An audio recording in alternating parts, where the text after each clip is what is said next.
I'd like to take a minute on this Greg Cody Tuesday to talk to you a little bit about fathers and brothers and sons and the treasure chests of concealed love that can be unearthed around men and their oafy masculinities if you care enough to do the digging. Perhaps you've heard me say that the greatest professional blessing I've ever known for 8 years on ESPN was getting old next to my old man on your television. That whole thing was ridiculous. It made us closer than we've ever been, and I honestly can't believe that I got to do any of that in his second language, no less, and the gratitude in it will overwhelm me on the days I sink into thinking that one day Papi will be gone. I celebrated his 81st birthday with him this last weekend, surrounded by photographs of the youngest son he lost a year ago. So mortality has been on my mind a lot more than I would like. But if you really make me think about it, I might say that I've had only one professional blessing that rivals working with my old man. And it's working, believe it or not, with the other old man I've had the blessing of sharing with you over these many years, Greg Cody. I've worked at his side a lot longer than I did with Papi, nearly 40 years, since I was 19, literally a teenager. And it's come with a lot more laughs, comfortable and proud as Greg is of his endless river of oddities. He's stubborn, he's weird, he's loyal, he's loving. And he's made me feel like family from the very start. Our relationship began, you could say, before I even met him.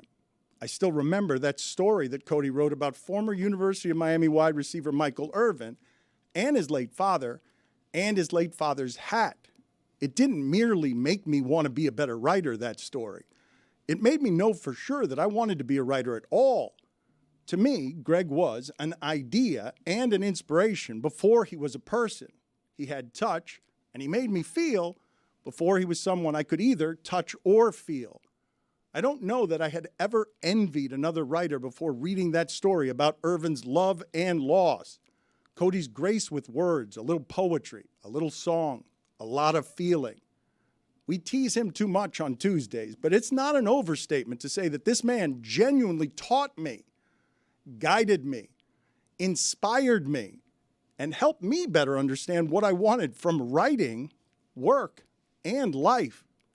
When I got to the University of Miami, very much searching, I'd stand way down below as a student and see him up high in the press box at football and baseball games, closer to the big lights where my dreams were, and I would wish that I was him.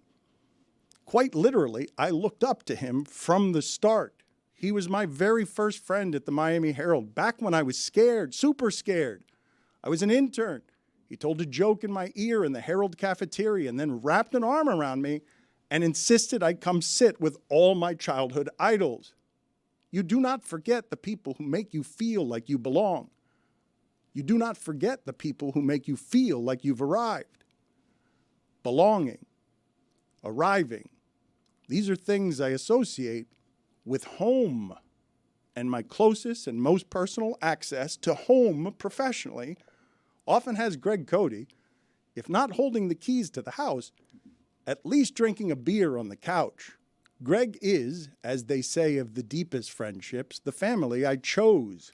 You see it and hear it every Tuesday, whether he's dancing with the golden oldies or missing the hard net workout.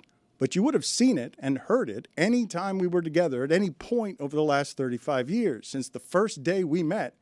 And he made me feel like newspapers were exactly where I needed to live. He was part mentor and part guide, and he made it real simple for me. All I had to do was follow the laughter. Just keep following the laughter. You're getting warmer, Dan. Warmer to all the things you want. Just follow the laughter. Keep following the laughter. It'll get you to where you want to be, where you want to live, where you want to work, to the people you want to be around, to the people you want to share your life with, to be the man you want to be, the one who can protect your friend and his son and their family and your family as everyone grows old together. Just follow the laughter. It'll do more than set you free. It'll make you feel free too. Really feel it. and all the places where gratitude lives so deeply that when you press on it, it will overflow around the heart and it'll leak right out of your eyes.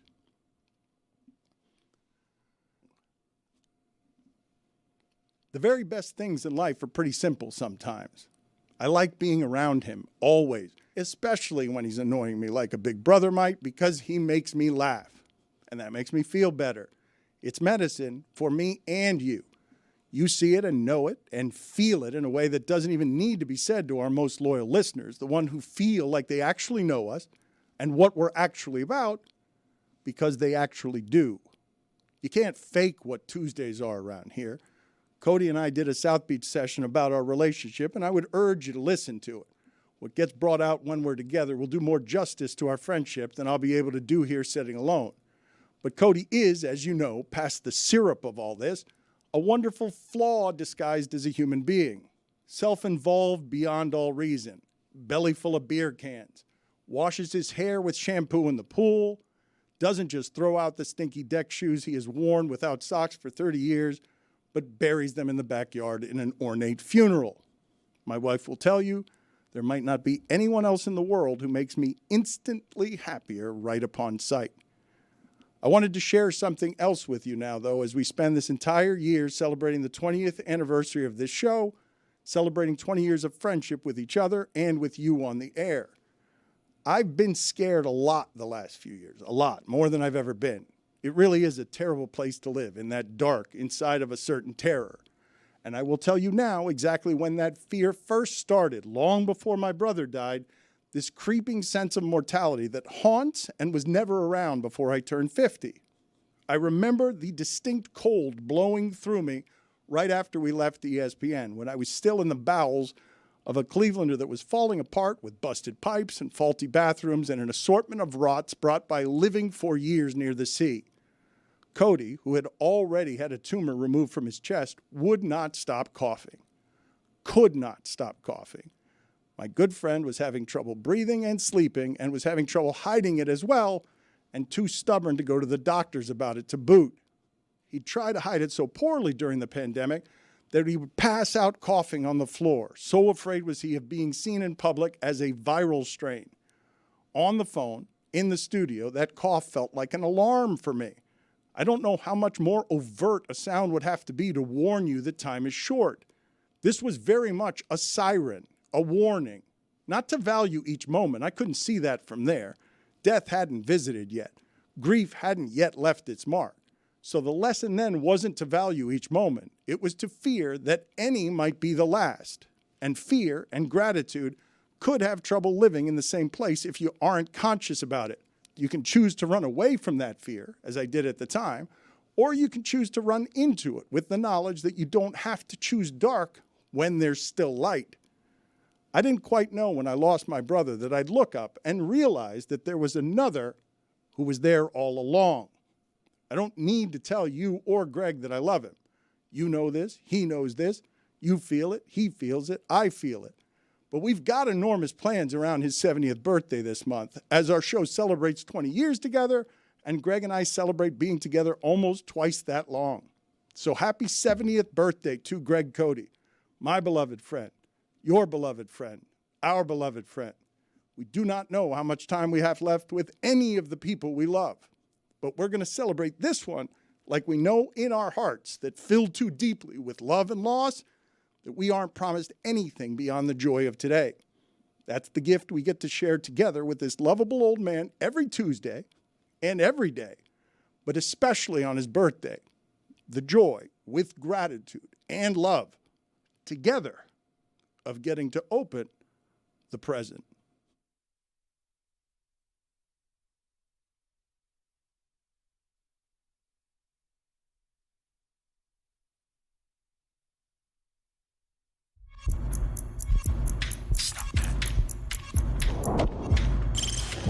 Stop that. Stop that. Stop that. Yeah. I hear him chat to the noise. Move too quick, can't stop for the talking. I hear him chat with the walking. Dress too sharp with the prize. White girls let it tell me I'm awesome. Yeah. Hot like fire on the pan. If you wanna touch my please use caution. Cold like 0 degrees. I'm out the cage, gotta let out the beast. Revolutionary, gotta let out the streets. Locked in a cage, I'ma let out the sheets. We came for war, man, forget my peace. You take the west side, take on the east. I'ma put him in the cage, never let out the. Yeah, I hear him chat to the noise. Move too quick, can't stop for the talking. I hear him chat with the boys. Not so tough, but mans keep walking. Yeah, just too sharp with the prize. Right there's let it tell me I'm awesome. Yeah, hot like fire on the pan. If you wanna touch my please use caution. Stop that. Stop that. Stop that. And happy birthday to him. I don't care. Good luck. Next time, just say happy birthday. Yeah, Greg, I texted you happy birthday this morning. Don't means a lot. let that whole piece overshadow my message to you. No, your text was heartfelt. Yeah. Really Happy to see that you're still with us. Right. you. I walked in late and I thought you were dead. Midway through that, I was worried. I was glad to see you in the seat. Yeah. I think we said this is his last birthday, so enjoy it. Dan certainly made it feel that way. He doesn't think Yep. there's going to be a 71. Sorry to tell you, Greg. You're Monologue, more like monologue. I heard that joke in my ear while I was doing it. You know how hard it is to do that while Stugotz is telling Billy monologue. And when I hear him complaining, what? There are 4 minutes left? I thought Mike Lupica was going to pick up where you left off. Was your editor out sick or something? Yeah, it was a little wordy, I have to admit. But, midway through that, I'm thinking to myself, this is very well spoken, well said, well written.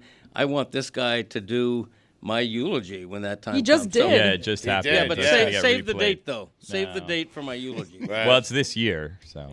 Yeah. Hopefully I did not say anywhere in there. That was not a hot take prediction that he's going to die within the next year. You that is said not, Seemed like celebrate it was, this birthday yeah. because the next one's not guaranteed. celebrate all birthdays because none of the next ones are guaranteed. Yeah. So we're all That's the dying truth. now, not just Greg. Tell you what, when I turn 39, skip me. There's only one of you I wish would die. Well, I don't know. Could Let's be guess. I anybody. feel Seems like like it's a me. threat. Could be anybody. Could be anybody. HR? Yeah. Could be Clip that? anybody.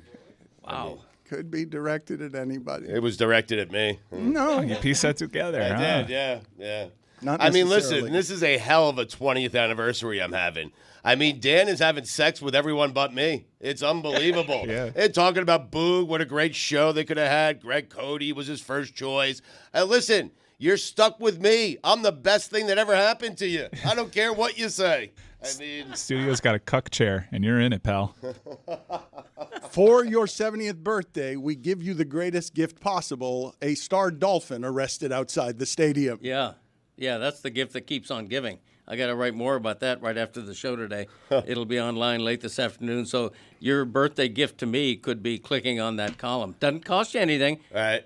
Now, Dad, it might. What? you were disappointed in me for not having Dan appear in the Greg Cody show for your birthday episode, and I didn't because I knew, he was going to say some nice stuff for you here. Does it now make sense why I did not have Dan on the Greg Cody show? Yeah, we had a cavalcade of guests. Listen to the show because on the Greg Cody show, which is the new episode's out now, we do a birthday celebration of me as well as I talk a lot about the Dolphins win and the Tyreek Hill stuff. I didn't really ask you to plug the episode. Wow, I that was just straight promotion you went into. it, He I wanted to mean. talk to you about some of the content around it that you probably got mad at him because I wasn't on that episode. You went straight to Sales mode. antiseptic promotion Yeah. of what's on your podcast. Do you remember the question I asked you? Yeah, I get it. I sort of get it. I still think, maybe he could have given me a 30-second. You wanted to hear that twice? You wanted more. No. You wanted more from Dan. 30-second version. Well, no, hold on a second. There is no 30-second In Greg's version. defense, it's like me getting my daughter a PS5 for her birthday. Like, it's Greg's show for his birthday, be on his podcast. Yeah. And instead, Yeah. you're like, let's put it here. That's what I'm thinking. But my executive producer of my show wouldn't do it. Well, I knew how long that was. I was like, it's going to be redundant. Well, I wouldn't expect that. I mean, that was truly, that left me verklempt. I mean, that was. Did you hard cry to- at all? Tear up? I naturally tear, Jess, because What? I have my mother's eyes. Right. Yeah. And, Ruth, Literally? Yeah. Ruth Doogie used to have tearing eyes. Not related to emotion or crying. She would her eyes would get all moist and tear, and so do mine.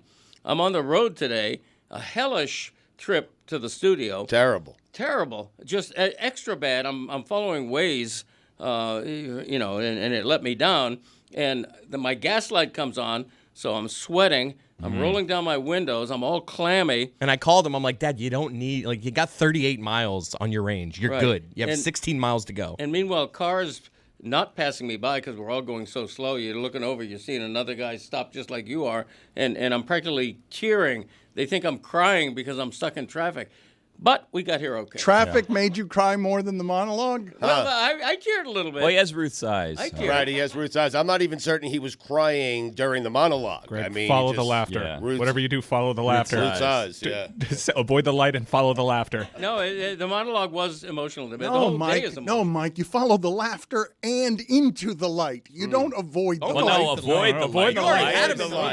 had Not him. go to the light. No lights. You want him to die so that monologue's the better. light. Walk No, to he wants the me to light. die. The light You made is that where clear. you go laughing. No, It's definitely me. Either way, just say follow the light I 7. didn't say who I wanted to die. All right, follow the laughter and do it 17 times over. Listen, going into the light is a metaphor for dying, so I don't think I'm going to look for the light right now. Live Yeah. in front of the light, knowing that you might die laughing. Don't Live avoid like you the were light. dying. No, be the light. Get the warmth from the light. I'd rather be the light. How about happy birthday? I mean, Yeah, it's Does fine. anybody actually die laughing? Has that ever happened? Put it on the poll, yeah. please, Juju, at Le Batard Show. Has anyone actually died Good question. laughing? I want to, with my last breath, I want to go. And you have fainted laughing a couple You times. That's control almost that, I happened think. here. Right. Yeah. He wants Taylor to walk into the light. By the way, Yeah, It there's could be like, anybody. subtle difference. there's like 24 things that you could die doing that I would say he died doing what he loved. Yeah. Plugging his podcast, talking about himself. Miller Lite. Being the center of attention would absolutely be high on the list of how it is that Greg Cody wants to die. Center of attention with Jimmy Buffett singing nearby. Yeah. Huh. Too bad you couldn't arrange that. Jimmy's tied Should up. have gotten to him sooner. Yeah, I failed. I'm Yeah, sorry you did. that we failed. Yeah. But for your birthday, I again will say we give you the gift of a star Dolphin receiver being arrested in the safest place that he could have been outside of the field. Detained, by the way. Yeah, he was not arrested. Forgiveness. Once you're It's a fine. once you're on your stomach with your handcuffs behind your back, Yeah. you're being arrested. Like that's Detained. It's no, Yeah. it's a place between detained and It's arrested. detained. When they close the cell, you've been arrested. I'm gonna say I that think that- felt like an arrest. I think it's the Miranda rights, but maybe it's the cell door. Yeah, I think when they close the cell door, you've been jailed. Okay. But that Yeah. feels like you've been arrested. You're right, I totally think it's fair. one of those Yeah. things that, like, if it feels like you're being arrested, then you can say you've been arrested. yeah, it did look like an arrest for about 10 seconds. I'm kind of wondering how that all ended because, like, we saw the escalation. We saw Calais in there. We saw Jonu in there. Like, we saw all of it. We didn't see how they, like, finally settled on, like, okay, you're free to go. We're gonna play some of this because they knew he was a Dolphin. There is that body cam as well, but this can be and is to me both appalling and watching the video totally unsurprising how it is that escalated that way. It's how those things escalate. I remember Stugotz, the Spike Lee movie, Do the Right Thing, in college. I had a very sort of antiseptic childhood in Miami. It was just ethnic with my culture. It did not have all of the ethnicities of Miami. So when I'm watching Do the Right Thing and Spike Lee, I'm being introduced to how something can escalate when there are a lot of tensions, and then at the end the system falls on the black guy and Radio Raheem is dying in the street because he looks like a menace the way Calais Campbell might look like a menace if that kept escalating. Now that we have all of the video on these things, and I don't know who Andy Slater's sources are in the police department, but he's got good ones. Like in the history of this market, I don't know that we've had outside of Edna Buchanan somebody who's got the police sources that this person has. But now we've all seen what it is that happened here, and I'd like to examine it together because I don't recognize totally those accents. I'm not good at telling Hispanic accents apart, but it sounds like the police officers are people who learn the language in this country. It sounds like I recognize enough of the accents to be like, wait a minute, these people are not necessarily from here. They learned English while here after coming from somewhere else is what I heard in the accent. That's not what I heard. I heard your traditional Miami accent. So let's see. I want to examine this together, and and I want to go over what it is that is in this video and audio. Yeah, not a language barrier here.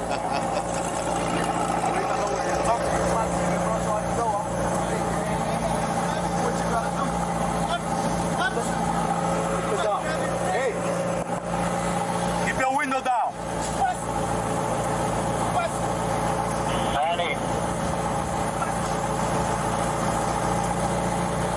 Hey, keep your window down. Keep your window down. I'm gonna get you out of the car. As a matter of fact, get out of the car. Give me that. Get out of the car. Give me that. We'll break that freaking window. Get out of the car. Get out of the car right now. We're not playing this game. Get out. Get out. Get out. Get out. Get out. Get out. What part of that don't you understand? Hey, Drew. Hey, Drew. I'm getting arrested, Drew. I'm getting arrested. I'm getting arrested, Drew. I'm getting out, bro. God damn, twin. When we tell you to do something, you do it. You understand? I'm getting out. You understand? Not what you want, but what we tell you. I'm getting You're a little out. f***ing confused. I'm getting out, bro. Too late. Chill, Too bro. late. All right, bro. Take Too me to late. jail, bro. Do what you gotta do, bro. We are. Hold on, twin. Hold on. Hold on, bro. I just had surgery on my knee. I just had surgery on my knee, bro. I just had surgery Really? on What my a knee, bro. coincidence. I just heard you in your ears when we told you to put your window down. Chill, bro. Chill, bro. Hey, Joe New, bro. Back up. Hey, call Drew. Call Drew. Call Drew. Man, they got Tyreek. The cops over here beating on him, man. They over here beating on Tyreek, Listen, big man. Who's the driver? This is my car. All right, move. All right, I'll take that. You gotta move right now. I'm coming, man. Let me have your license. You're gonna have to get to. I'm coming. Let me have your I'm license. coming. You're gonna I'm have to. leaving. Let me I'm have your leaving. license. I'm leaving. I'm not playing. Let me have your I'm license. leaving. Yo, what's your going license on? right now. What's going on? Your license man? right now. You're not gonna give me your license. Hey, You're not gonna give me your license. I'm leaving. Let me have your I'm license. leaving, Your man. license I'm right now. leaving. Sir, you want me to Hey, leave? your license right now. I'm leaving. Or I'm gonna lock you up. Your license right now. Serve and protect. Trained in de-escalation. I mean, you mentioned before the video that you could see it escalate. It escalates by the dudes that are supposed to de-escalate the situation, and the Right. calmest ones are the guys on the receiving end of it. You have Tyreek saying, hey, just give me a ticket. I have to get to work. He is saying, hey, whatever I did wrong, fine. Write the ticket up. I need to get Look, to work. this is going to be met where we are in this country by a whole lot of people not hearing it the way that you just heard it, saying, no, Tyreek has to go, yes, sir, no, sir, right off the top and help. Like, there are a whole lot of people listening to this who aren't saying that the escalation started with the police. They will say that the escalation started with Tyreek Hill not completely obeying in a subservient fashion police who were going to abuse their power if he hit them with arrogance because of everything that drives up there. Speeding, black, expensive car, and God knows the amount of hostility those motorcycle cops have because they're short and motorcycle cops. Like, no joke, there's a whole lot of happening before we get to where it is that they have a divide between what's inside Tyreek Hill's car and what's outside his car. And many, many people will not change their mind by seeing that video and say, oh, Tyreek was wronged there. They will say, no, right off the top, you obey.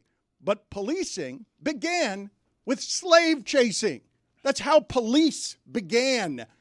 And we've created, around football somehow, blackballing the quarterback who told us, can we stop that? Can we stop that and things that work like that? And then the answer is no, we can't stop it. Get out of the league, Kaepernick. And now Tyreek Hill is on CNN. He's calling his agent in the middle of that. Drew Rosenhaus is going to be here shortly to talk to us. But, Greg, your thoughts on what it is that you're seeing there? Yeah, I was told that when he referred to Drew, the Dolphins director of security who deals with police matters like this also has the first name Drew, so he may have been referring to him. But I think Tyreek did one thing that legit was wrong, which is rolled up his darkly tinted window when the cop was talking to him. I think that, in retrospect, was wrong. But overriding all that, I think this is a gross... Tyreek was caught driving while black. That was his crime. And it was a gross exaggeration, overreaction by the police. I thought it was a plain abuse of power. I didn't think... When they put him so quickly and so forcefully to the ground, that's how George Floyd started, right? Okay? 10 minutes later... one of their boots could have been on his neck. I mean, this kind of thing gets overblown quick and turns deadly quick, and that's why the reaction to this is not an overreaction. This is pretty serious and pretty damning to the Miami-Dade Police Department, in my opinion. It really is. It's gross. It's disgusting. It's an abuse of power. But when Tyreek says afterwards, after the fact, I rolled up my window because people walking by, people coming by would have taken pictures of me. Are you okay with that? Are you more okay with that? This is what I would say to you, okay? Trying to be maximum understanding to police officers who, in my mind and my experience in Miami, do not deserve this kind of maximum understanding. It's a difficult job. And I understand why you would see Calais Campbell and find him threatening. And I also understand when a window gets rolled up and I can't see in there, are you going for something? Yes. Like, I can understand in Miami how you would arrive at, you need to roll that window down because I need to see what it is I need to see that's happening inside your car. But their job isn't to do all of the things that instigate that to a higher level. And I can also say, hey, Tyreek, you need to not be arrogant in that spot. I can say that, but they can treat him like a human being once faced with that arrogance instead of doing what they did, which is show everybody, no, we have the power over here. You don't have the power to do anything that you want here. You will listen to us. You will obey. Let's get the other sound where it becomes clear from nearby that they knew who they were arresting. So this isn't even a matter of ignorance. They're going over there with the knowledge that it would be pretty unlikely that a Dolphins star receiver is going to shoot at them near the stadium. Huh? You know who that is? No? It's one of the Dolphins star players. Oh, yeah? That's the F word upon learning that. And to be fair, I don't know if the cops knew that going in. Like, he looks at the ID and says, you know who that is. That's one of the Dolphin star players, which is responded to by a loud F word. This is when all this stuff happened, everyone was saying, let's not rush to judgment. We don't know what happened here. I think a lot of people kind of knew what happened there, especially those that grew up down here and knew everything there is to know about the cop and just had all their biases confirmed in all the doxing that has happened since, from the level of education to probably his friend group and who this person surrounds himself with. This is a problem across the nation. What you saw play out is not just unique to Miami, but also very Miami in the complex of these police officers. The video that we just saw there was after, the second video was after he had been detained and they were realizing who it is that they had arrested. Right. Not on the front end. They have his license and they're saying, hey, this is the Dolphin star player. How about what happened to Jonnu there, which is you have one police officer telling you in a crazy moment where Jonnu doesn't know what's happening. He's approaching, hey, get back in your car, get off. Another cop comes in, undermining the first cop, saying in the extended video, you're dealing with me now. Give me your ID while you're getting back in your car. And Jonnu is literally getting 3 different directions in a half-second span. He's like, I'm leaving. And that other cop just tries to keep escalating, saying, you know what, I'm going to put you under arrest too. All this happens within a finger snap, and all Jonnu Smith is doing is literally backing up, trying to understand and saying out loud what he is seeing. Drew Rosenhaus next. So I want to clarify a couple of things from the last couple of days, because when Jeff Darlington was on with us, I was saying to Darlington, we all know Calais Campbell. All of us know him. He is a gentle giant. And Darlington was quick in that moment to say, well, you don't know when all of that is coming towards you, a giant man. You don't know any of that. And so someone in a threatened situation might find that extra threatening, someone of that size. So I want to make the clarification from back there where I'm saying, well, I know this person. It's hard for me to imagine that person being the kind of enraged, since we've known him since college, that would be the kind of threatening that it might look like. Originally, the cops did not know who Tyreek Hill was. There's no way they know who Calais Campbell or Jonnu Smith is. Well, but Tyreek Hill might not look like a football player. There is no misunderstanding that Calais Campbell looks like someone who could play football. So Drew Rosenhaus is with us now, and it's been a long time since I've talked to Drew, and I saw saw him sweaty in the middle of the field. All of that looked uncomfortable, and also a position that Drew Rosenhaus has been in a few times in front of cameras. So he joins us now. And Drew, thank you for joining us. What can you tell us you know now that you didn't know when you were talking to the media right before the game? Well, I admire what Tyreek is doing right now, guys. He's in the process of trying to organize a forum discussion with the chief of police of Miami-Dade, anyone else here in South Florida that wants to get involved. Tyreek has said to me, as traumatic as an event as this was, he wants to take this negative and try to turn it into a positive. We talked about all the things that athletes have tried to do over the years, like Colin Kaepernick and others, and to see this type of treatment continue to happen, he's going to take a different tact here and try to meet with some leaders to bring people together to follow the rules, the way that Tyreek said, the rule book, what police are trained to do. That wasn't the case on Sunday. So Tyreek is adamant about being an agent for change.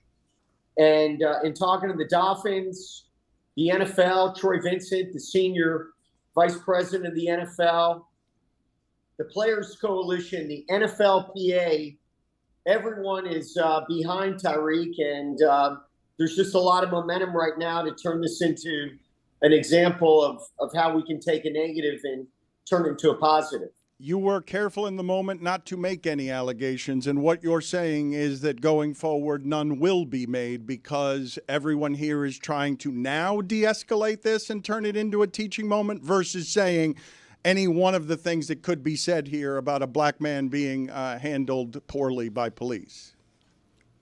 I think, number one, Dan, there's no question that Tyreek wants to improve relationships between the police and society, and to see this type of thing happening, in particular with black people and non-black or Latino or white police officers. This is not, unfortunately, something that is new, but he does want to be an agent of change. Now, that's not taking things off the table by looking to discipline the police officers that were involved here in violating Tyreek and the way that they treated him and Calais Campbell and John New.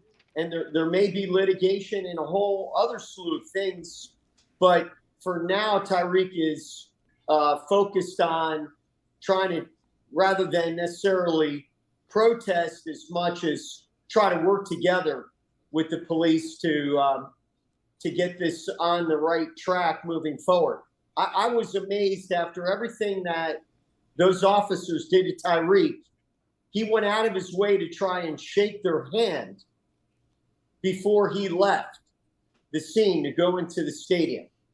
He literally said to them, I want to be a police officer one day. I respect law enforcement. This isn't how it should be done. Let's be better. I was with him when he said those things. He showed a lot of poise, and I think he really wants to carry that message moving forward. But it was the reason I was sweating like that is I was running frantically around the stadium to get to him. My client, John Smith, called me and said, Drew, the cops are beating on Tyreek. They're choking him. They're kicking him. They've got him on the ground in handcuffs. I mean, you want to talk about anxiety, pain, frustration. It was a nightmare. And then all this video's out there. There's zero narrative about what happened to Tyreek. So I was hustling to talk to as many people as I could before the game to get the message out that Tyreek did nothing wrong. Calais Campbell did nothing wrong. And the police involved here were way out of hand. Drew, does Tyreek have any regrets about the situation? I have not. I can't speak for Tyreek, but from my perspective, I don't think he should. I don't believe when you look at the video, and I talked to Tyreek about this, that his conduct in any way merited any type of physical force to put him in handcuffs, to yank him out of the car. I mean, how about a little respect? Give him a ticket. If you thought it was a moving violation, give him the ticket. But handcuffs and, you know, the way that they kicked him and hit him and the chokehold, that was mind-boggling. For him to have regrets, he's absolutely the last person that should be regretful. The police officers involved should regret this, and hopefully people are learning from this around the world on how to not be in law enforcement. That's a lesson on what not to do and how to treat people the wrong way. Drew, how did we get to the handshakes? What stopped all of this from happening? What's happening in the middle here that we don't have access to that gets to the handshakes? Well, to Tyreek's credit, I was with Tyreek, Drew Brooks, the Dolphins head of security, Brandon Shore, the Dolphins vice president, Tyreek's grandparents, Herman and Virginia Hill, were there. We, Tyreek just settled down and showed a lot of poise and maturity. It was his call to reach out to those officers to tell them to be better moving forward. Drew, this could have been so much worse. Tyreek could have been injured and seriously injured. And unbelievably, he not only played but was the star of the game with that 80-yard touchdown catch. To make clear, might litigation still happen? Is that still on the table? Absolutely. Absolutely. Tyreek has his attorneys involved that are looking at this to see if that is appropriate. A lot of people have reached out to him indicating that this is something that potentially should merit litigation. That is something that will be determined in the future. But Greg, I want to go back to your point. I literally just hung up the phone with Tyreek a few minutes ago, and he made the point that you did. It could have been so much worse. He said he could have been shot. He could have been killed. Thank God he didn't resist.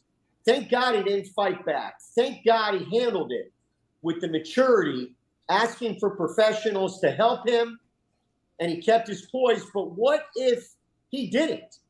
This could have been absolutely disastrous when you see the way these officers were treating him. Drew, absolutely feared for his life. What information do you have today that you didn't have when you were talking to the press? What have you since learned? When did you get access to the body cam video that confirmed or refuted any things that you thought before you saw it? Well, I mean, when I got there, Tyreek was still in handcuffs, but it was after all this violent stuff. Otherwise, I probably would have been arrested as well, because I would have jumped into the fray here. This is just mind-boggling, just like Calais and Jonnu did. I got there at the tail end where he was still in handcuffs and went over, and the police were trying to push me away. What do I know now? Looking at all the body cam footage, it's absolutely sickening. And Tyreek himself didn't realize, even going through it, how terrible it was. He told me he just couldn't believe this is the kind of thing that you see happening to somebody else. And what if he wasn't Tyreek? What if his director of security, Drew Brooks, wasn't there? What if I wasn't there at the scene? Who knows what this could have turned into? What if his grandparents weren't there? I can't believe that they were there. Everything. Grandparents they fix everything. Yeah. Grandparents are they put it on the poll, Juju, at Le Batard Show. Do grandparents fix everything? Like what? So what are you walking into, Drew? You've got all the police officers there. Your receiver, your client is still in handcuffs. This is before the handshakes, and his grandparents are there. My brother Jason and my partner said to me, Drew, don't get arrested. He knew I was very emotional and I was extremely upset. But fortunately, by the time I got there, The officers had calmed down to the extent that Tyreek was with Drew Brooks. They just had let him out of handcuffs. Tyreek was very poised. But to say that everybody who cared about Tyreek was enraged and livid, including his grandparents, his pregnant wife, who was at this stadium, this was just absolutely. I've been an NFL agent, guys, for 37 years. I've never been involved with something like this. It's mind-boggling. A player is just trying to get to his home stadium to do his job. That's all he was trying to do. And that's basically what he said to the police when they ripped him out of the car. He was just trying to explain what he was doing and why he allegedly was in a hurry. He had a job to do, and he had a game to play. Mind-boggling. Tyreek and I were still talking this morning about how shocking this is, even 48 hours later. You say no regrets. Was he driving too fast or recklessly? Not that I'm aware of. He says he wasn't. It's kind of hard to do that in traffic. You look at where he got pulled over, but I wasn't an eyewitness to that. Quite frankly, we were just, relieved that after all of this, he got a speeding, basically a speeding ticket, a reckless driving ticket, and a ticket for driving without a seatbelt. We were concerned the police would try to keep him away or take him into custody. We were quite honestly very relieved, and we'll get that stuff taken care of. But obviously, if he was, that certainly did not merit that type of outrageous conduct. And I know that almost everybody agrees with this sentiment. Tyreek did nothing that deserved the beating that he got and the physical treatment, much less Calais and Jonnu on top of that. Drew, it's heartbreaking. Drew, in the aftermath of this, when everything was settling down at the scene and you were perhaps in the company of the police officers, did you hear anything from them that sounded like apology or regret or we overreacted or we didn't know who it was, anything like that? Greg, I can tell you that the Dolphins security, which is made up of either retired police officers or off-duty police officers, were just appalled by the way Tyreek was treated. I was at Monday Night Football last night in San Francisco, and I can't tell you how many of the police officers there came up to me and said, hey, this isn't how we do things. This is not something we're proud of. This is not the norm. These guys were way out of line. But none of the police officers involved there showed any remorse or were apologetic. But our goal is to make sure that they are in the near future, that they are disciplined. For the people, the police officers there that kicked him, that put him in a chokehold, that ripped him out of the car, that threw him on the ground, that put their knee on him, we want those officers to be disciplined and to make sure that they never do that again to anybody else who doesn't actually deserve that type of treatment. What is the discipline you want? For me personally, I think that police officers that did that to Tyreek shouldn't be in that position. They should be let go. Look at the guy that just kicked him right there. That guy should be fired. That's out of control. The guy that jumped in, put him in a chokehold. There's no place for a police officer to have a badge that operates like that when Tyreek wasn't being aggressive or violent or fighting back in any capacity. That was horrendous how they treated him. They didn't treat him like a human being. There's no place for police officers to be on the force. Drew, I agree with that. Does Tyreek agree with you, though? I of course. He wants them fired. Of course. He thinks they should be fired? Well, I'll let Tyreek speak to that. That's my opinion. He and I have not had that specific discussion, but certainly I would recommend to Tyreek and the legal team that that's something that we pursue. I think he deserves an apology from each and every one of those police officers involved, and the ones that abuse their authority and power should not be on the force, in my opinion, moving forward. What do you say to anyone who says that Tyreek Hill has to initially be more submissive in that spot and just simply follow orders regarding his window? Based upon my discussions with Tyreek and the video and everything that I've seen, that's very clear that Tyreek was submissive, that he was cooperating, and to the extent that the police officers didn't feel that he was, his conduct by no means warranted the extreme reaction that they did. I mean, his conversation there. What do I have to do? Give me a ticket. I mean, he's a human being. He has the right to have these discussions.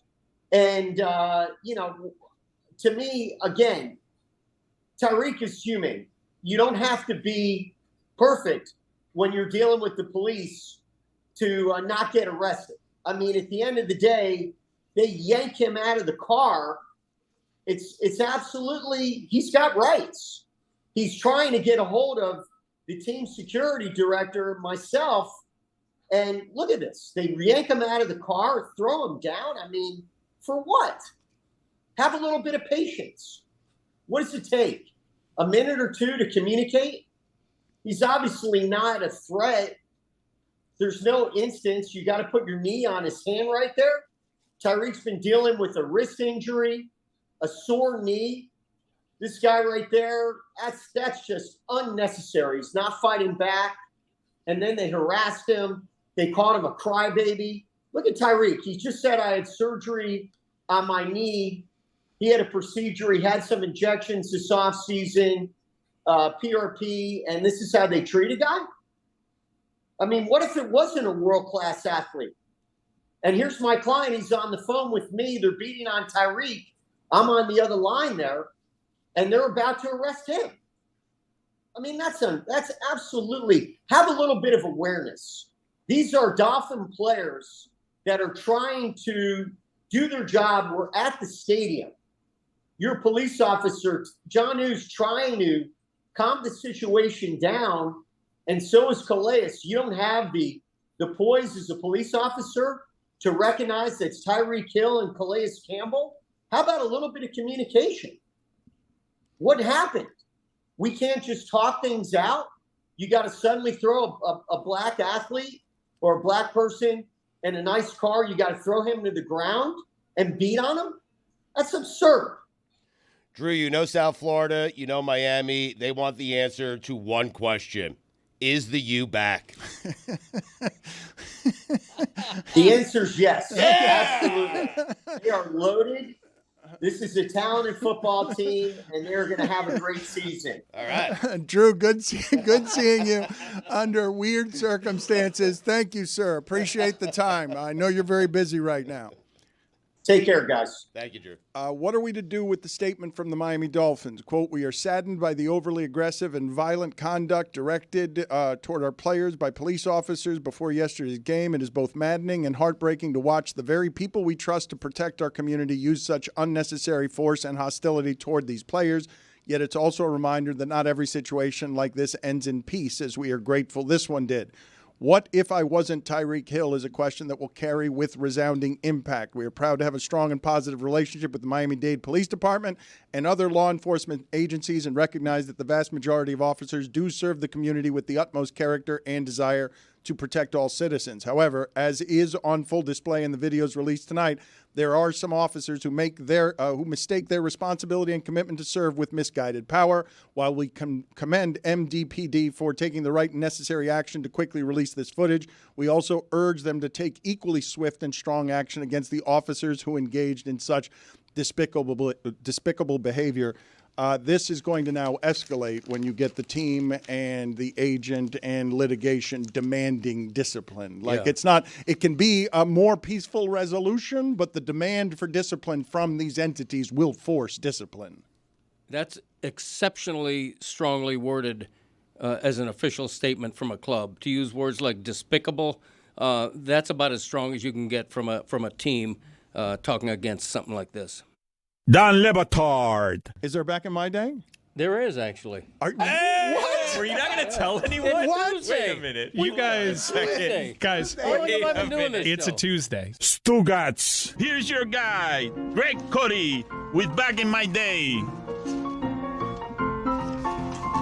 I hope I have. Okay, here it is. Sorry. Adultery.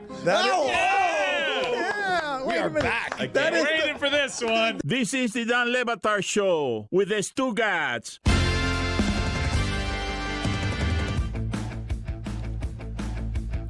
This is how confused and disoriented our beloved friend is on his 70th birthday. Happy birthday to him. I don't care. Good luck. He just heard a rejoin, and when he heard the Back in My Day music, he said, wait a minute, we're doing that now? Yeah. I mean, it's understandable. I heard that tinkling piano, which is my intro. I was scrambling. Right, but Dan hadn't said a word yet. You didn't realize it was a rejoin. Right? I don't know. Happy birthday to you, Greg. It is funny yes. that you still don't know after all these years what we're doing, when we're doing it.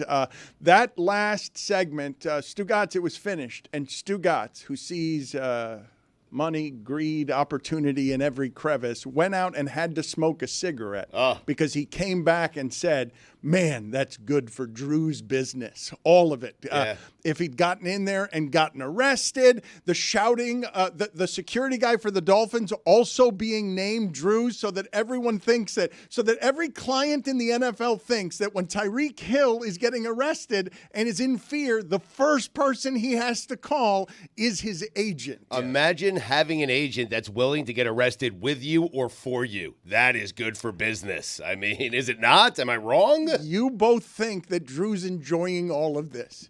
Oh, And I don't know if you're wrong. Part of me believes that he's a little jealous he didn't get arrested too. Yeah. What an image to show clients. I will go to bat for you. Yes. You know, there was a working theory here at the office yesterday that was brought up by two different people, and I'm not sure if it's something we should go to air with or not, but I'll bring it to you, and then you guys tell It's me. a good if you thing think, we're not live on air. Well, you tell me if you think we should take it to air or not. All right. So after Jeff Darlington was on, and we started kind of putting things together and noticing Jeff Darlington is always where the athletes are getting arrested. There's a theory floated out there by not one but two production members who said, maybe Jeff Darlington's making the call. Wow. Inside job. It does kind of make you wonder, how is he there? And you can control if you're there, if you're someone that's, say, a whistleblower of sorts, but if you're someone that's alerting people, you know you're going to be there. Let's not go to air with Okay. that. Let's Just go floating it ahead. out there. Theory, Let's that's all. not do Right. that. I feel a little icky making light about this. Like, that video is really, really, really tough to watch. It's pretty horrible what happened. Oh, you say it's really, really tough to watch, and I say, yes, it's appalling, but also not surprising in any way. Like, it's how I imagined it going. Before I had any information at all on this, other than Tyreek Hill has been arrested outside the stadium, that confirms what I already believed without any details now that I have the details. It's one of the things that's sort of startling to me while not being numbing, that's not surprising to me even as it's appalling. I think the thing that I'm surprised at is that they released the body cam footage this easily. I don't know, Greg, if you know, like, the legal route that maybe they would have had to go to if they didn't put this out right away, but I was surprised because it seemed like right off the bat they did not want this footage out there. But Jessica, I do believe that what happened here, the police have to behave here because everybody was watching. Yes. We all got there before the cover-up could happen.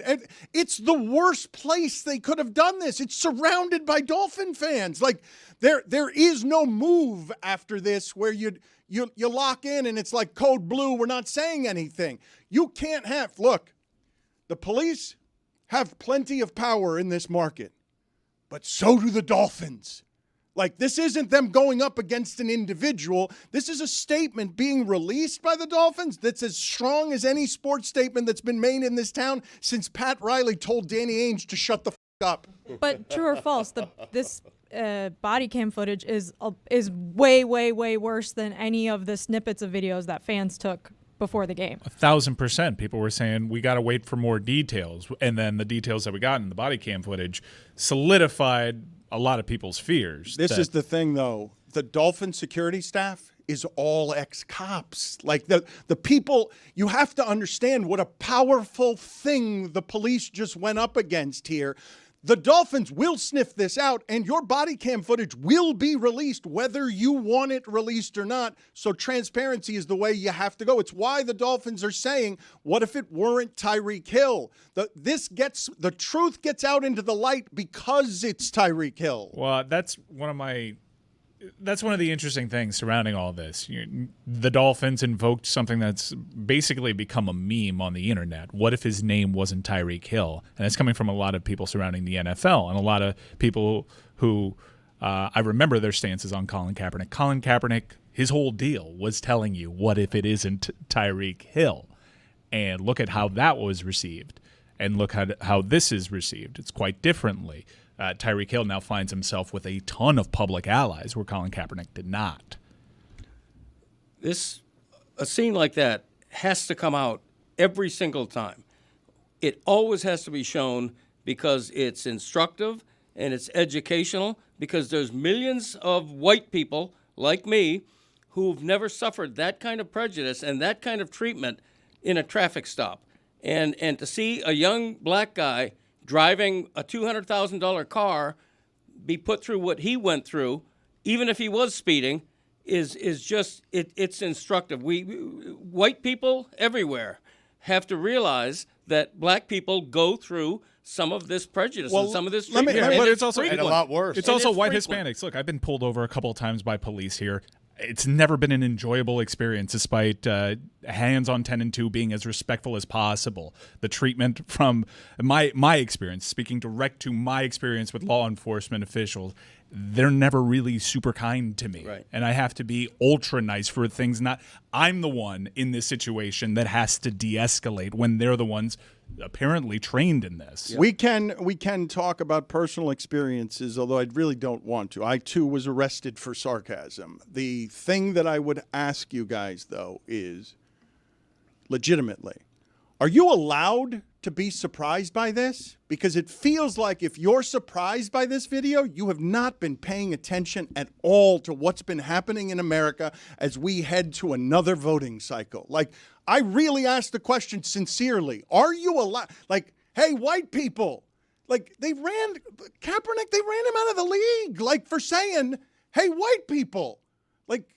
I don't know how surprised you're allowed to be by this video, because Rodney King was a long time ago. Like the lessons of Rodney King. What is that? Is that late 80s? Yeah, I think so. Yeah, early 90s. We should also outline, it's not just white people, it's law enforcement officials. There's a prejudice with law enforcement officials. In this video, from what we can tell, mostly Hispanic police officers. There's a huge issue with policing in this country. There's a huge issue with policing in Miami-Dade County. And I'm hopeful this will bring about change. But it's worse than it's ever been. If you're following Because Miami, you know that as soon as we got a police chief who wanted to clean it up, they ran him right out of here. It has to be the most corrupt thing there is in policing. The police we have here, when someone gets here with a reputation of I'll fix it, starts to fix it, and they run him out quickly because we're ahead of the rest of the United States on the bad shit that happens down here. Seeds of progress, though, Dan.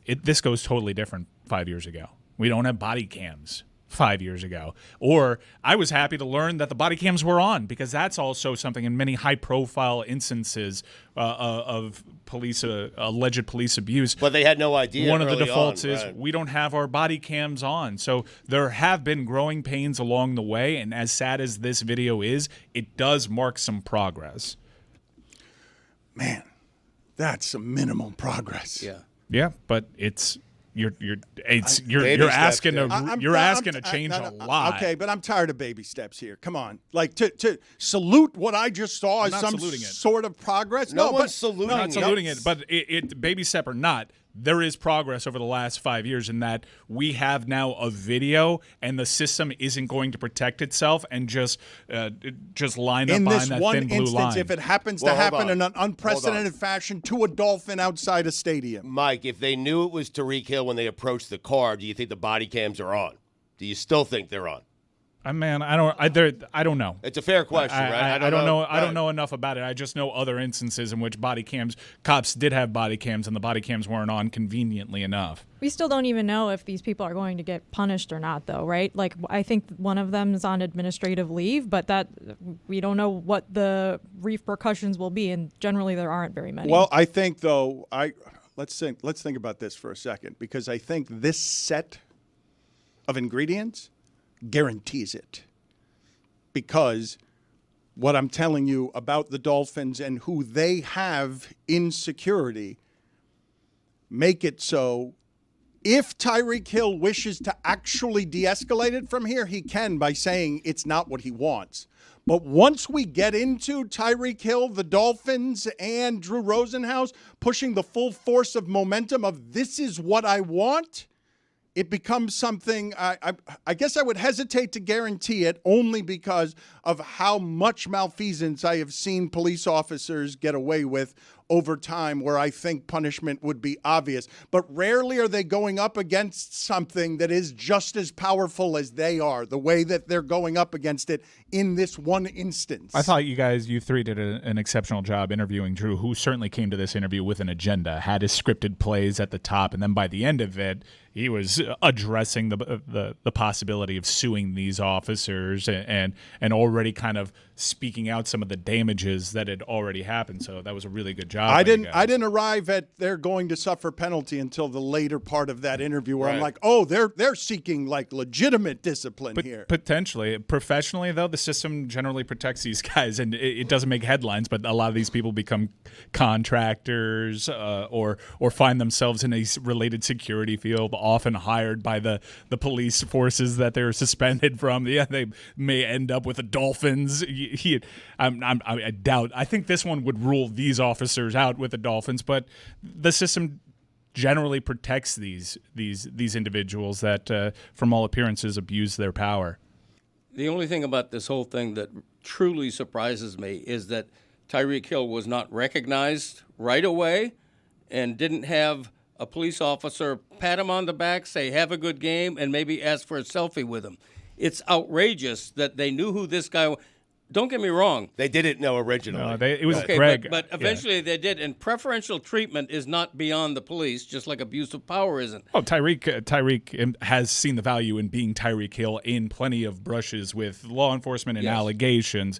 I mean, he's seen the benefit of that, and it's been this just adds to what has already kind of been a weird and tumultuous offseason for Tyreek Hill. I think it was pretty telling. It was one little snippet, and it was hard to pick up. And I'm going to use the F word here, so let's mark it. But like when they get the license and they present it to that officer, and the officer says in one word everything you need to know. They keep moving on, but right then and there, after they treated Tyreek and his teammates a certain way, wrong guy. They find out that information, and they don't really have sympathy for their actions leading up to that point. They feel bad because they just realized, damn it, this is going to come back to our bosses. We just did this to a Miami Dolphin player. The truth is about to come out is what that realization is in a single word, that there's not going to be a way to slither around the truth getting out in front of everybody, because, honest to God, it is the safest place. That Tyreek Hill's home has been on fire. Right. Tyreek Hill is not necessarily safe at home. Didn't something happen in his backyard with as an well? Influencer that went down with a knee injury. like this. He is not just merely Stugotz. It's not merely that it's Sunday, it's right before the game, and it's the stadium. It's that the entire Dolphin headquarters is adjacent to that stadium. Like, there is no place that they could do this.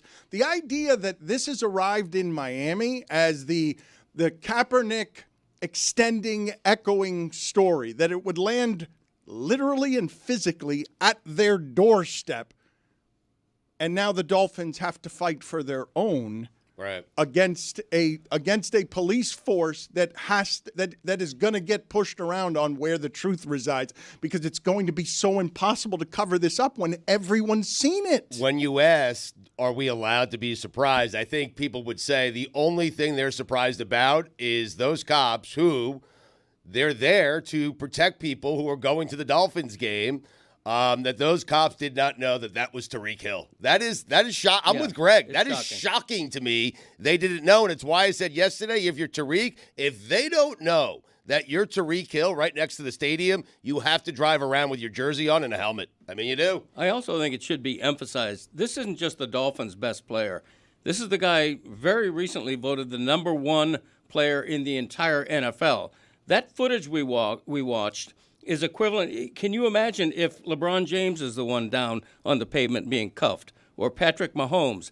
He's not the biggest star in the league. He might be ranked on merit. He's the biggest star on that team. I agree, but stature-wise, he is a superstar in this sport. That's not really relevant. No one should be treated that way. No, you're right, but that's why this is such a big deal to me. That's why 2 days before they're playing the Buffalo Bills in what will probably be their biggest game of the season, we're still talking about Tyreek Hill, because it is that big a deal. It should be a big deal. It is deserving of all this. Because he's famous, though? It's the action. It's not the famous person in the middle of the action. It's both. If he were a guy who worked as a clerk in a 7-Eleven, the footage would be just as alarming and just as bad, but it wouldn't be getting this kind of attention. It's what happened, and it's to whom it happened.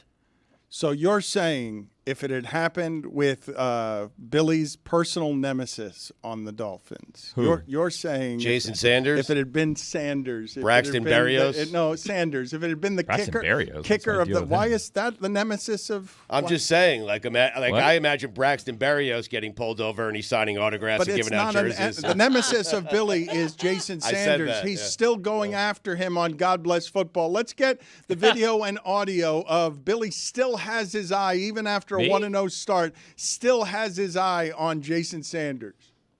Those, but that's that damn Jason Sanders, and don't get me started on him, the Dolphins kicker, because the Dolphins should have covered that game and they didn't, because he missed another kick. I don't know why he's still on this team. No, we don't need to get into that today. Billy, he kicked the game winner. Yeah, he kicked the game winner, and they needed it because he missed a kick earlier, an easy 42-yarder. I'm not gonna say I can kick a 42-yarder because I'm not an NFL kicker, but there's plenty of people that can. They do it on game day. They get high school kids out of the crowd and they do it on game day. Get out of here. Please. What was the game winner? How long was that? Irrelevant.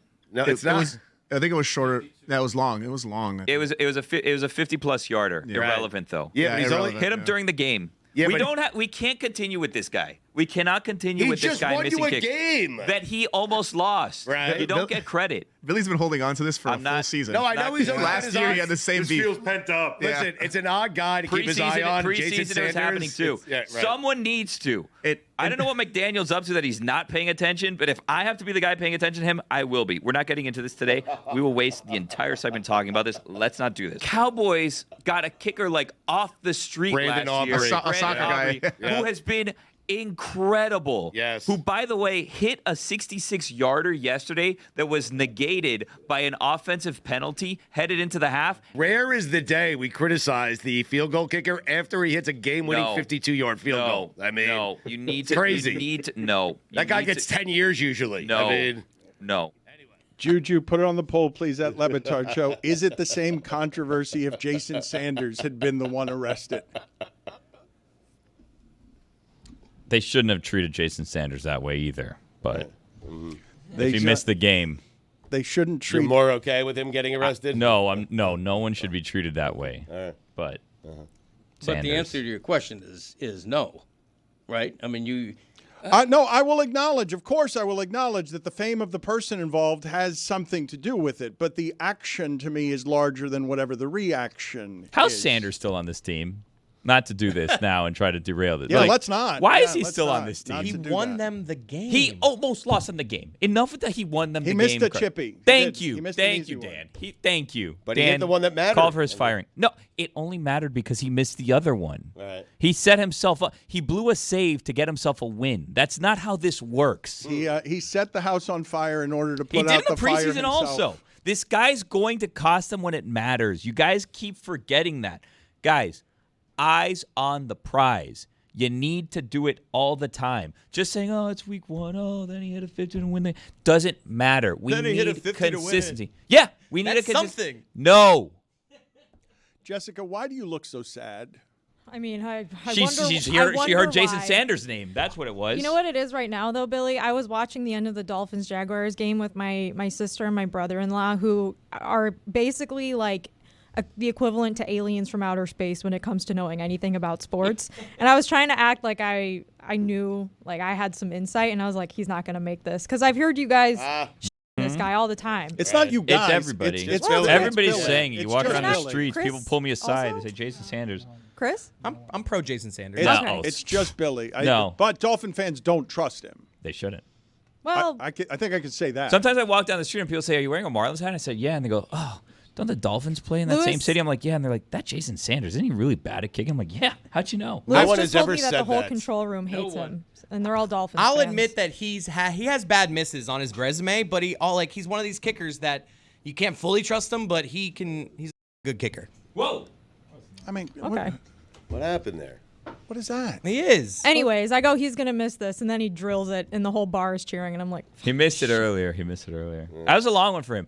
To his credit, I think he's like 6 of 6 now on like 50-plus yard field goals in He's like great. game-winning situations. Yeah, it's the other ones. He just seems unfocused or something. I don't know what his deal is. So you could sum me on this. You have 2 kickers. One who handles everything inside of 50 yards, and Jason Sanders That's who comes fine. in for the long ones. That's you know? fine. He could Right. be the kicking closer, but we need like a kicking middle reliever or something because this guy between the first quarter and the fourth quarter is a nightmare.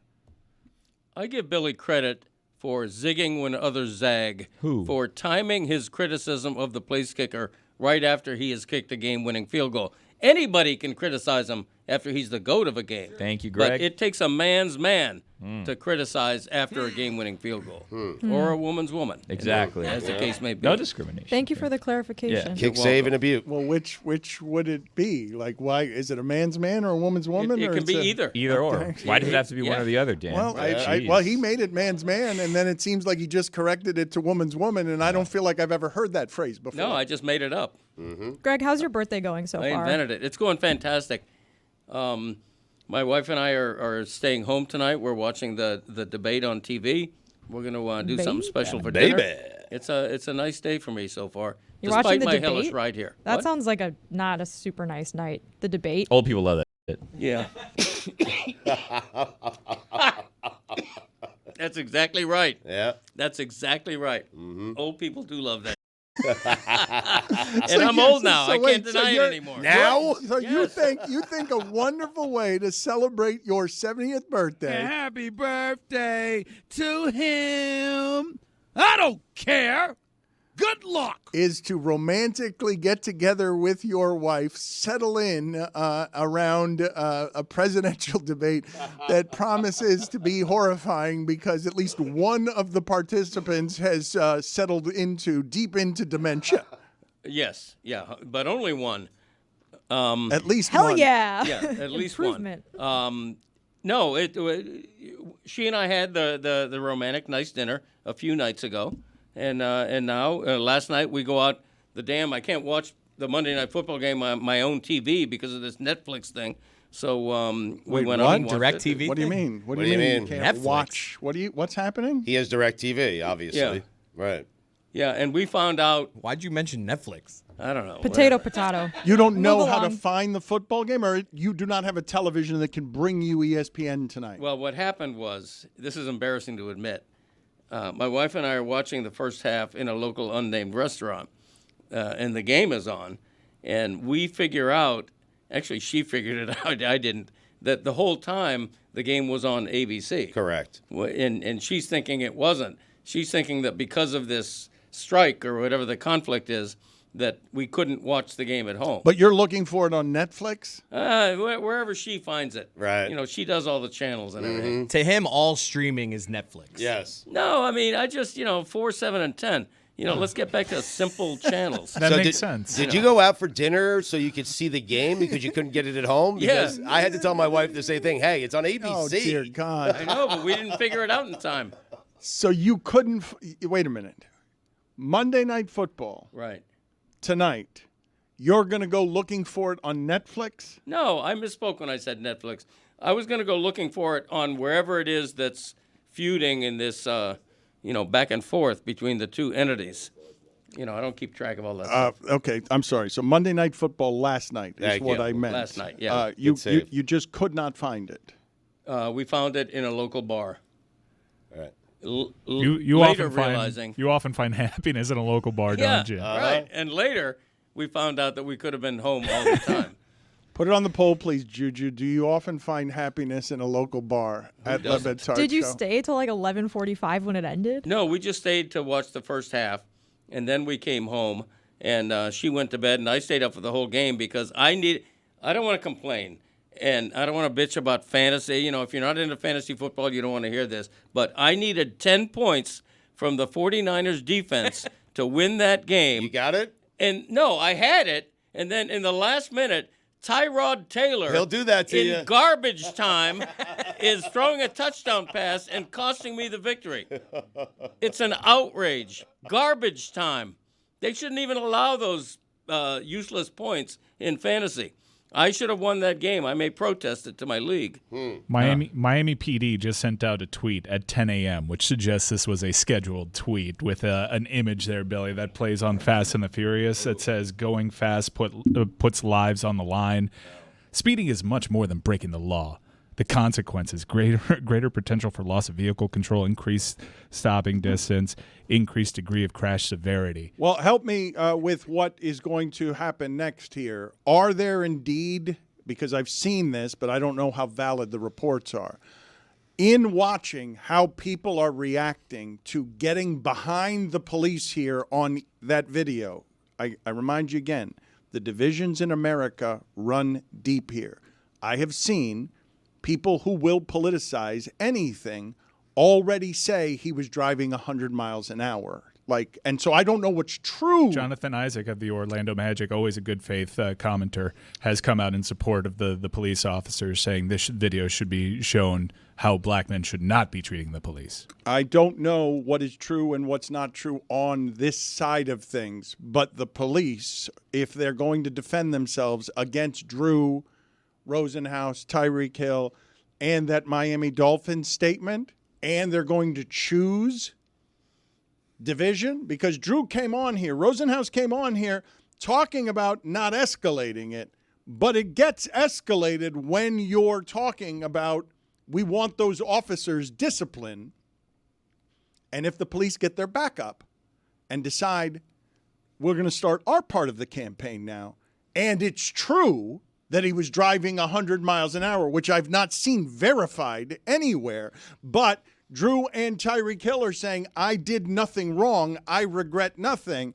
I would like to know what the truth is there before it gets politicized. In the body cam footage, it's still unclear as to what the offense was from Tyreek Hill. I was actually hoping for some clarity on that. And Tyreek asked kind of, and we don't really get an answer. So I'm not exactly sure what still caused all this. Drew did make a good point when he said, if you've been around that stadium at that time, right before a game on University Drive, essentially, it's impossible to get your car to 100 miles per hour. It's not easy around there. It is a crowded area, but not as crowded at 10 a.m. Yeah. I think it's important to note that he was ticketed for reckless driving and speeding.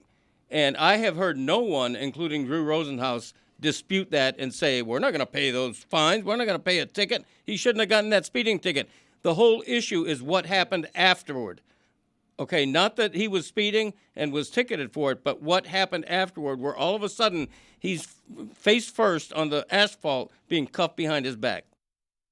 This is behind the bit. This is behind the bit. This is behind the bit. For the past 20 years, you've seen and heard bits on the Dan Le Batard Show, and you may have wondered to yourself, what are these bits? And what's wrong with these people?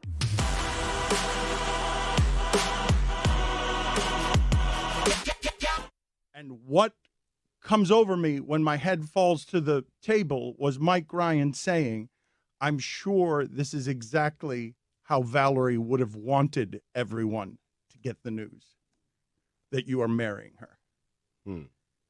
What? Wow. Wait a minute. Quite the scoop. Greg Cody of the Miami Herald has put in the Miami Herald that a lifelong bachelor, Dan Le Batard, he's put this in the Miami Herald. What does the article say? There is major personal news for ESPN's Dan Le Batard. He's been keeping it secret. Here it is. That's the headline. There is his son, of course, laughing harder than anybody at what a jerk, a journalist, jackass his father is. One of South Florida's most steadfastly unmarried men, a guy People magazine once called one of America's most eligible bachelors, is available no more. Dan Le Batard is off the market. Wow. The popular Miami-based ESPN radio and television host, who just signed a 4-year contract extension with the network. He's covering me like an athlete. Why is he talking about you like he doesn't know you? He's covering me like an athlete. Le Batard, former Miami Herald sports columnist, has not yet announced his engagement publicly on either of his ESPN platforms. Stugotz just texted me congratulations. That's a big day. Stugotz just texted me congratulations right now while sitting next to me and hearing this story. Sources close to the couple tell us Le Batard popped the question during a recent vacation in Kenya and Tanzania. No! A safari organized by Zoo Miami's Ron Magill, a weekly regular on Dan's radio show. No! Dan met Valerie, a lifelong Miamian, 2 years ago, noticing her walking through a restaurant at which his parents, Gonzalo, Poppy, and Lourdes, were celebrating their 49th wedding anniversary. Dan is 49, by the way. His bride-to-be is 29. Your best wishes and or snarky comments go here. Unbelievable listening to it back that he did that. Is it? It remains, yes, it remains unbelievable. But I can't, look at my expression there. I can't be mad at that person no matter what he does. What he did was he did his job, okay? That's what a journalist does. He takes his friend's private information and he shares it with the world. That's what he does now. No, that's not journalism. It's a betrayal. It's an outright betrayal. I've never been prouder of Greg Cody. What's the matter with you, dude? What do you mean? I reported the truth. Very accurate. Super duper accurate. Stunningly and accurate. And a lot of detail. A lot of detail. And the a magic total is in betrayal. the Yes. well, The magic is in the betrayal. It's not in the details. This is how it all came out. Right. I was learning right here, and look at my face frozen on the screen now. Does it seem like I'm enraged? Look at me. Stu, did you know beforehand, or were you really finding out there? I had no idea. No, Greg broke the news to me. That's why I congratulated Dan via text. I was happy for him. Big day. And listening back to it, I realized, because I hadn't seen the video, that Stugotz was congratulating me by text while sitting right next to me. Of course. I thought he was texting in from elsewhere when I was just hearing the audio. In the room, how upset was Dan really? Oh, he was pissed. And a lot of that pissiness kind of was on behalf of Valerie because, if you're a man, if you're a semi-famous man and you want to surprise people about this, engagement, your friend who also works in newspapers should not be unveiling said surprise without your permission. And that's what happened. Did you have any idea your dad was going to write that article? No clue. I knew that he wanted that scoop because I think he knew that it was coming, but no. I remember seeing it come across our Twitter, me and Billy, because Billy in that clip explains, hey, something just happened. I can to this day remember the feeling of, oh my God, he did it. I started getting selfish. I started worrying about my job. I was like, this is big. My dad may have just cost me my job. You remember that? I remember texting you. Yeah, oh yeah, you were panicked. Terrified. You were I'm just panic-stricken. Did he give you, I was trying to get him, unveil that it was all a bit. I'm like, please tell me Dan let you do this or something. He's just like, no, I just went with it. I'm like, oh my God. I think my thinking at the time was, I knew I was revealing it to the general public, but I assumed that Dan had already informed everyone in his inner circle privately. I'm sweating just thinking back to that day. Okay, well, you survived it, kid. Greg, do you think the reason that you're more willing to go for it is you trust in your relationship with Dan? No, I try to strike that balance. I know my friendship with Dan is long enough and deep enough to survive something like this. And honestly, I think he genuinely was shocked and initially upset that I did this, but I think some of it after that became a little bit of show shtick I think he was upset genuinely and surprised. I think he was pretty upset. Does Greg often go rogue? Not like that. He's never done that. But here's the worst part of it. He was rewarded for it. Got more clicks than any story he's ever written. That somehow is the biggest news story Greg Cody has ever broken. No joke. Know your friends, man. I mean, Come it's your on, fault. You man. told Greg. What'd you expect Greg to do with that when you told him? You know him. He's your best friend. I did not expect him to put it in the newspaper. I did. Because it's a betrayal. So many clicks, though. And that too. Yeah. No, it was good for business on my end. And I've never denied that. I said earlier that, the Le Batard Show is sort of a beat that I cover in a way. What Dan does is newsworthy to my readers. That it was the birth of you becoming a click whore. Well, Like ever since then, you've just been, what can I write? Like you saw the clicks from the proposal thing, from the engagement. Yeah. And you just, since then, what can I write that will get the most clicks? How did Valerie take it? She found it funny. She generally finds very funny whenever I'm the butt of the joke. That's one of her favorites. And Billy's. Yeah. Well, you know what? You're still married, right?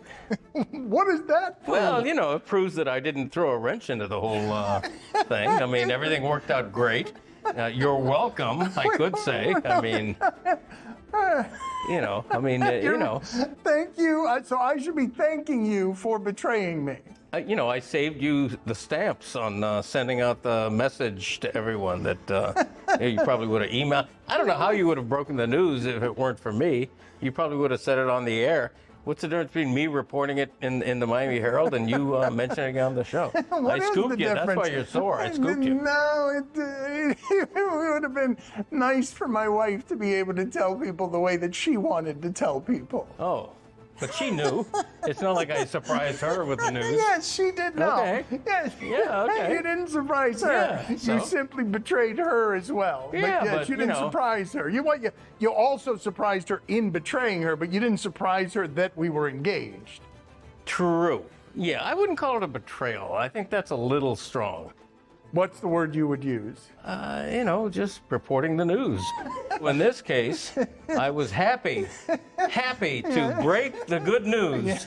The good news involving one of my best friends and a lovely bride-to-be. I was happy to break that news, very proud that I did. And you were sore at first, but, you've gotten over it. Our friendship survived. You enjoyed writing that last sentence. Dan is 49, by the way. His bride-to-be is 29. Your best wishes and or snarky comments go here. I did enjoy it though. It was a nice little touch. You want the dismount to be a little humorous and so that worked for me. Yeah, because it did read sort of like a news story, and it read like Christopher said, it read like I was writing about someone who I didn't even know, let alone was good friends with. So we had a little tweak, a little smirk at the end there. A little, really as fine a work as you have ever done. All things considered. You know what? That may be an exaggeration, but I'm going to take it. It's probably one of the most noteworthy. That and my Trade Marino call are probably the two things that, and calling Connor McDavid overrated. That's my gold, silver, and bronze. So we're pretty happy about that. Do you guys not trust Greg now? It's getting to the point where we're going to have to feed him fake news to avoid any of these things happening again. Did you know Chris was going to have this reaction, Greg? No, but he tends to be a little panicked whenever anything like that comes. I could name a myriad of other things I've written where he gets a little nervous and, just a million examples. When I reported that Stan Van Gundy's wife had passed away, he didn't want me to do that either, even though it was newsworthy and became big news. But he's a little nervous when it comes to stuff that he thinks might make Dan upset. Imagine that. He's my boss. All right. Well, he's whatever. We all survived it. It's okay. They're happily married, thanks to me. No, I'm not taking any credit. Don't worry about that. And ultimately, I don't think I would have just betrayed what he wanted or didn't want me to do. I didn't tell him. But honestly, ask for forgiveness, not permission. Okay, I haven't asked for forgiveness. A happy 70th birthday to Greg Cody. He has decided on this day to give us the gift of a Back in My Day. It is a sort of fresh Back in My Day. He's going to read one from his book as a thanks for all the support so far. We've got dueling book promotions right now because Greg's book will be out October 29th. Couple of books, cutting it up. And he'll read one more Back in My Day next week if the book cracks the top 100 of all books on Amazon, which seems like a big ass. Ultimatum. A big ass. Wow. And if the book, by some miracle, gets to be the #1 overall book on Amazon, then there will be some giveaways like signed copies, shirts, maybe even an invite to his party. So he's actively trying to bribe people to buy his book to get an invitation to his 70th birthday party. Yeah. That has to be vetted by my wife. Right. She hasn't quite agreed to that yet. She's in charge of the guest list. So if you're not invited to my party, and I know you, blame her. If you're invited to my party and you really don't want to go, blame her as well. Isn't that in like 2 weeks? So people need to act fast on this. Yeah, they need to act fast. Buy books. They're on pre-order. Back in My Day, and that kind of thing. Well promoted, as always, just petered out. We will get to a sort of fresh Back in My Day from that book. He wrote 3 of them. We will get to the promoting of Stugotz's book, which finally has words in it. Yes. I see a book with words in it. Yep. Not many of them are mine, but there are words in that book. This is evidently a gift. There are not many copies yet, and this is a... Well, it's something called a galley, Dan. I know, like, you wouldn't know that. You're not an author. You're not a writer. I am. It's called a galley. That is a book they sent to me. They sent me 10 copies, and they asked me to hand them out to people who are very special in my life. And so because it's Greg Cody's 70th birthday, I wanted to give the first one to Greg Cody, who wrote a chapter in this book and also announced that right now, starting right now, if you go to StugotzBook.com and you pre-order, you will get 2 bonus chapters of my personal record book. Wait. And if you already ordered a different pre-order, we will honor that as well. You just have to fill out the form at StugotzBook.com and you get 2 bonus chapters courtesy of me. How about that? So you had 2 people write chapters for your book that aren't included in versions of the book?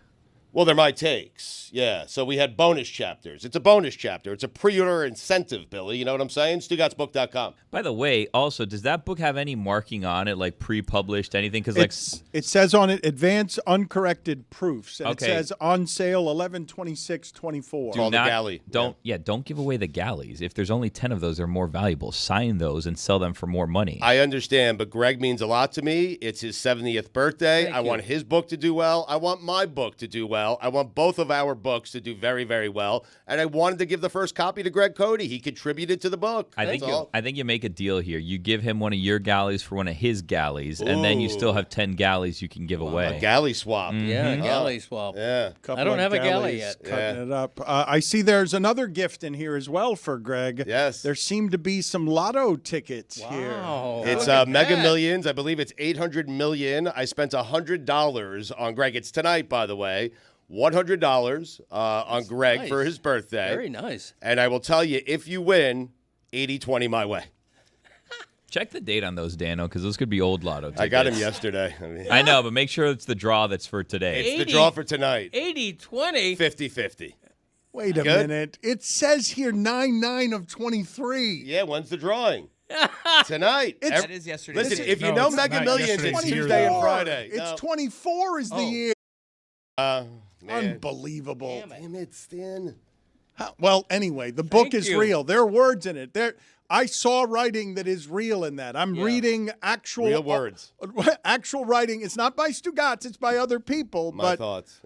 They are not, well, I didn't read any thoughts of his. I read Andre Dawson's thoughts. But that was great. Hawk.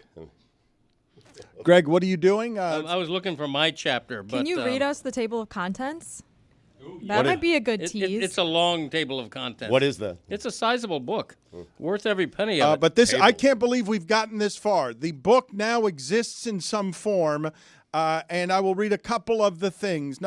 Chapter 16, evidently, is the compiler. The compiler. That's all you know about it? That's it. Yeah, It's a he doesn't good know tease. anything. It He could be doesn't about know anyone. anything That's a about good it. Literally all he wrote on That's it. all he knows. Yeah. Table of contents. Jeter? Yeah. That's the whole chapter. the Number, compiler. do you know anything about your Derek own, Jeter, own yeah. books, Yeah. Stugotz? You wrote a great forward. Uh, Stan Van Gundy contributed. Tim Kirchin, Greg Cody, Mina Kimes, Scott Van Pelt, Who's Who, and Andre Dawson. Did Taylor write any of this book? Nah, he didn't. He didn't. He's a Jeter guy. Chapter 8 is point fraud. Gotta let you know that. Ooh, the Chris Paul chapter? Yes. Yeah, good. I think you guys will do a better job guessing than Stugotz what these chapters are about. I didn't name the chapters. That wasn't, I Did wasn't you in do that meeting. anything? Well, yeah, listen, I've been signing things nonstop. I have, what's it called? Carpal tunnel or something like that. I mean, I am signing Do you on. really? Yes. Oh man, how are I you have- playing golf? I don't know. Well, I'm not. I have thousands of things I to think sign. when It's your hand ridiculous. starts hurting from writing, that doesn't mean you have carpal tunnel syndrome. Well, what does it mean? It just This means your hand is Just- sore, man. Just means I'm putting my hand to use. Yeah. Hell yeah. Chapter 17. Doozy. What is it? You tell us. Not going to take a quiz. The truth will set you spree. Spreewell. What did you write that was Spreewell related? You got to buy the book, Dan. I don't want to give it away. He has no Okay? idea what's in his own book. StugottsBook.com. You pre-order it, you get 2 bonus chapters. One about Caitlin Clark. How about that? Oh, wow. Yes. Topical. Who wrote the rebuttal to Caitlin Clark?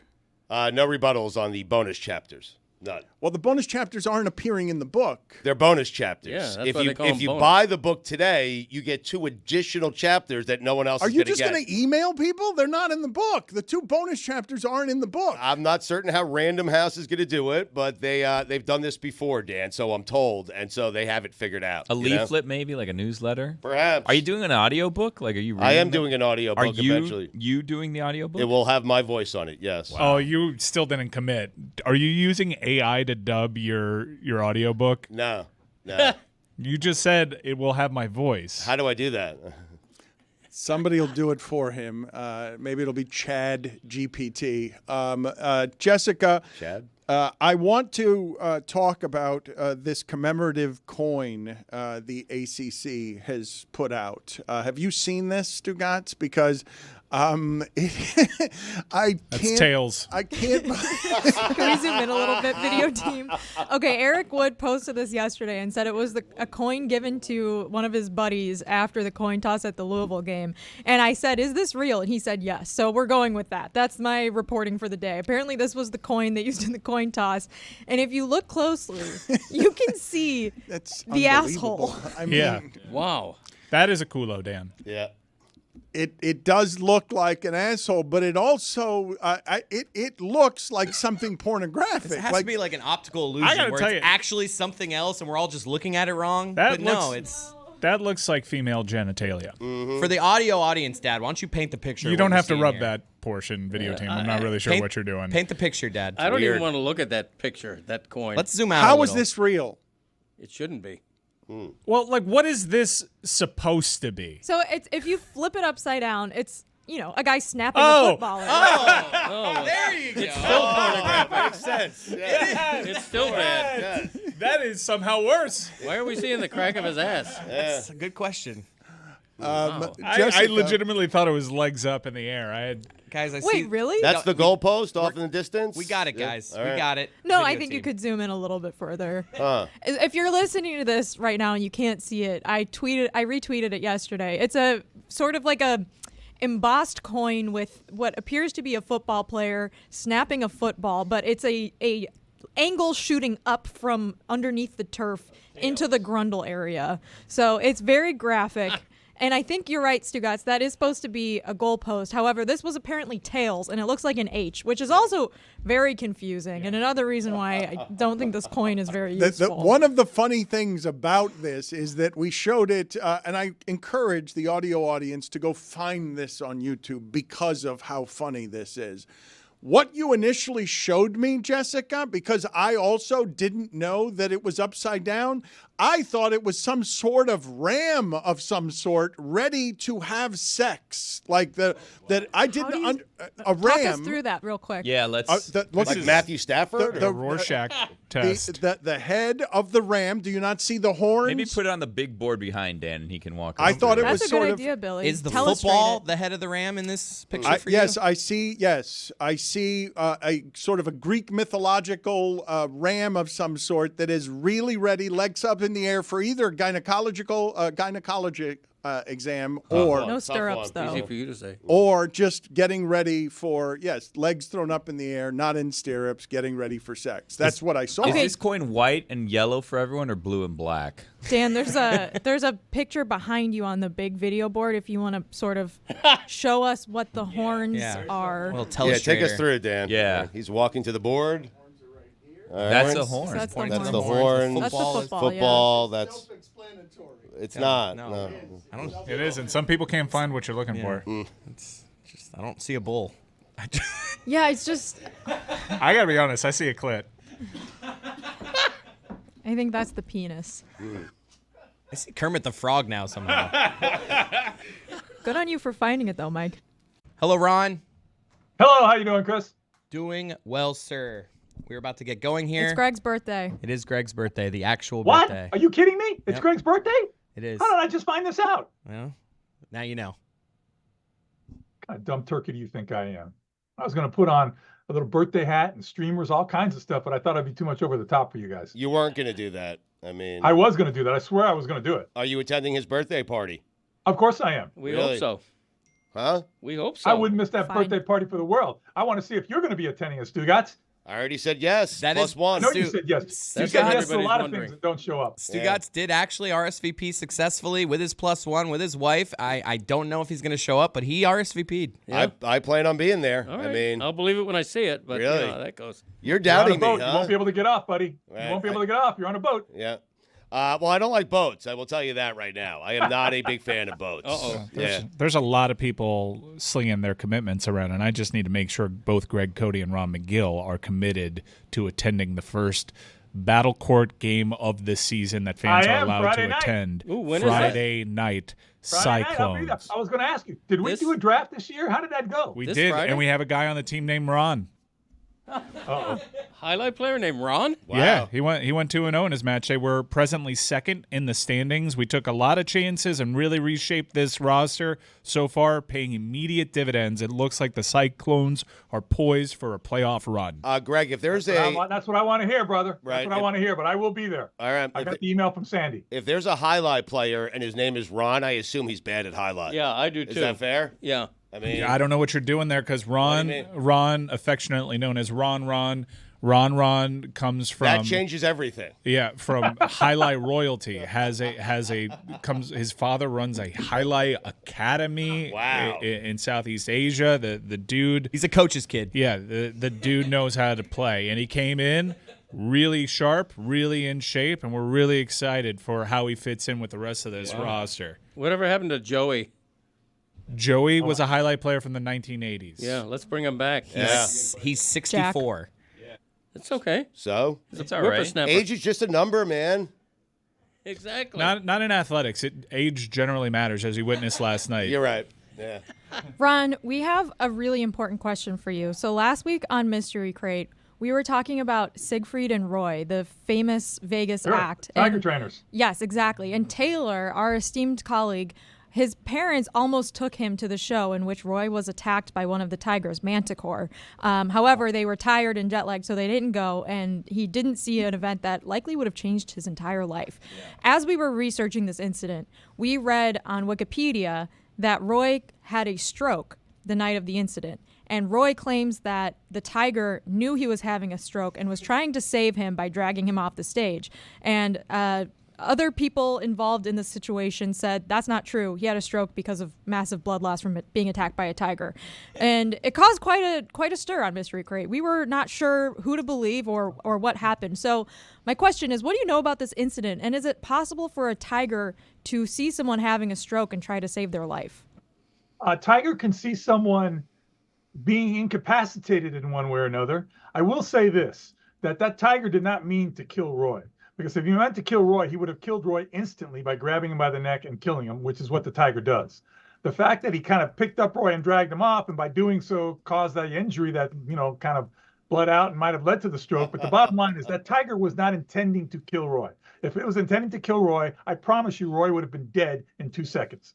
So the tiger was trying to escape a situation that was unknown to it when he saw Roy either fall or for whatever reason become incapacitated, and was picking Roy up. And by doing so, assuming, you have to understand, he doesn't look at Roy as little Roy the human being. He looks at Roy as a conspecific, as another tiger, as part of the pack, so to speak, even though tigers are solitary animals. I understand that. But in this arena that this tiger was living in, Roy was kind of the head tiger, you see, and he was kind of helping is a bad word, but he was trying to remove Roy from a situation where he saw Roy was not right.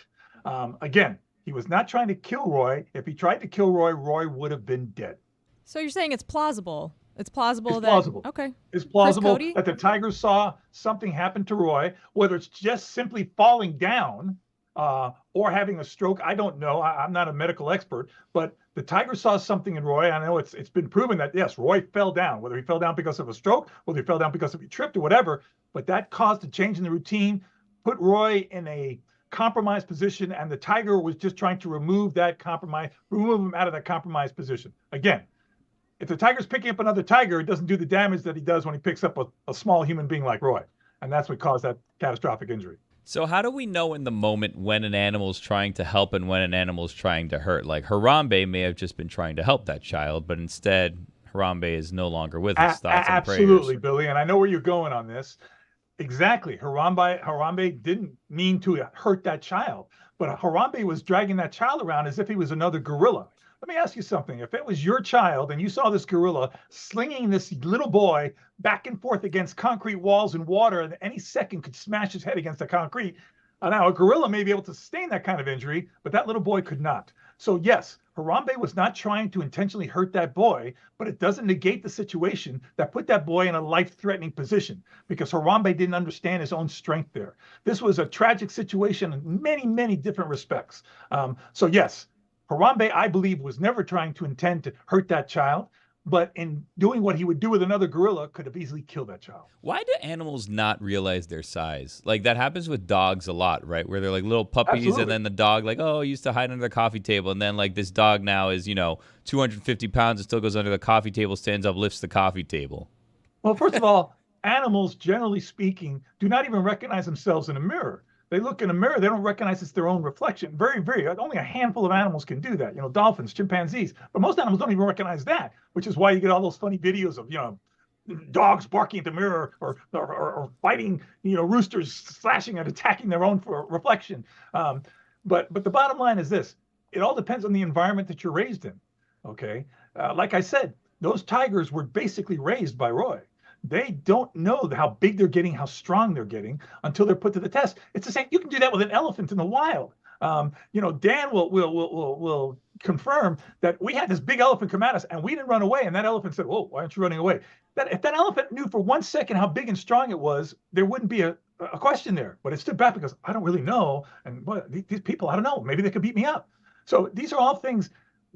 Animals are intelligent, but they still don't self-recognize each other in the way that we do.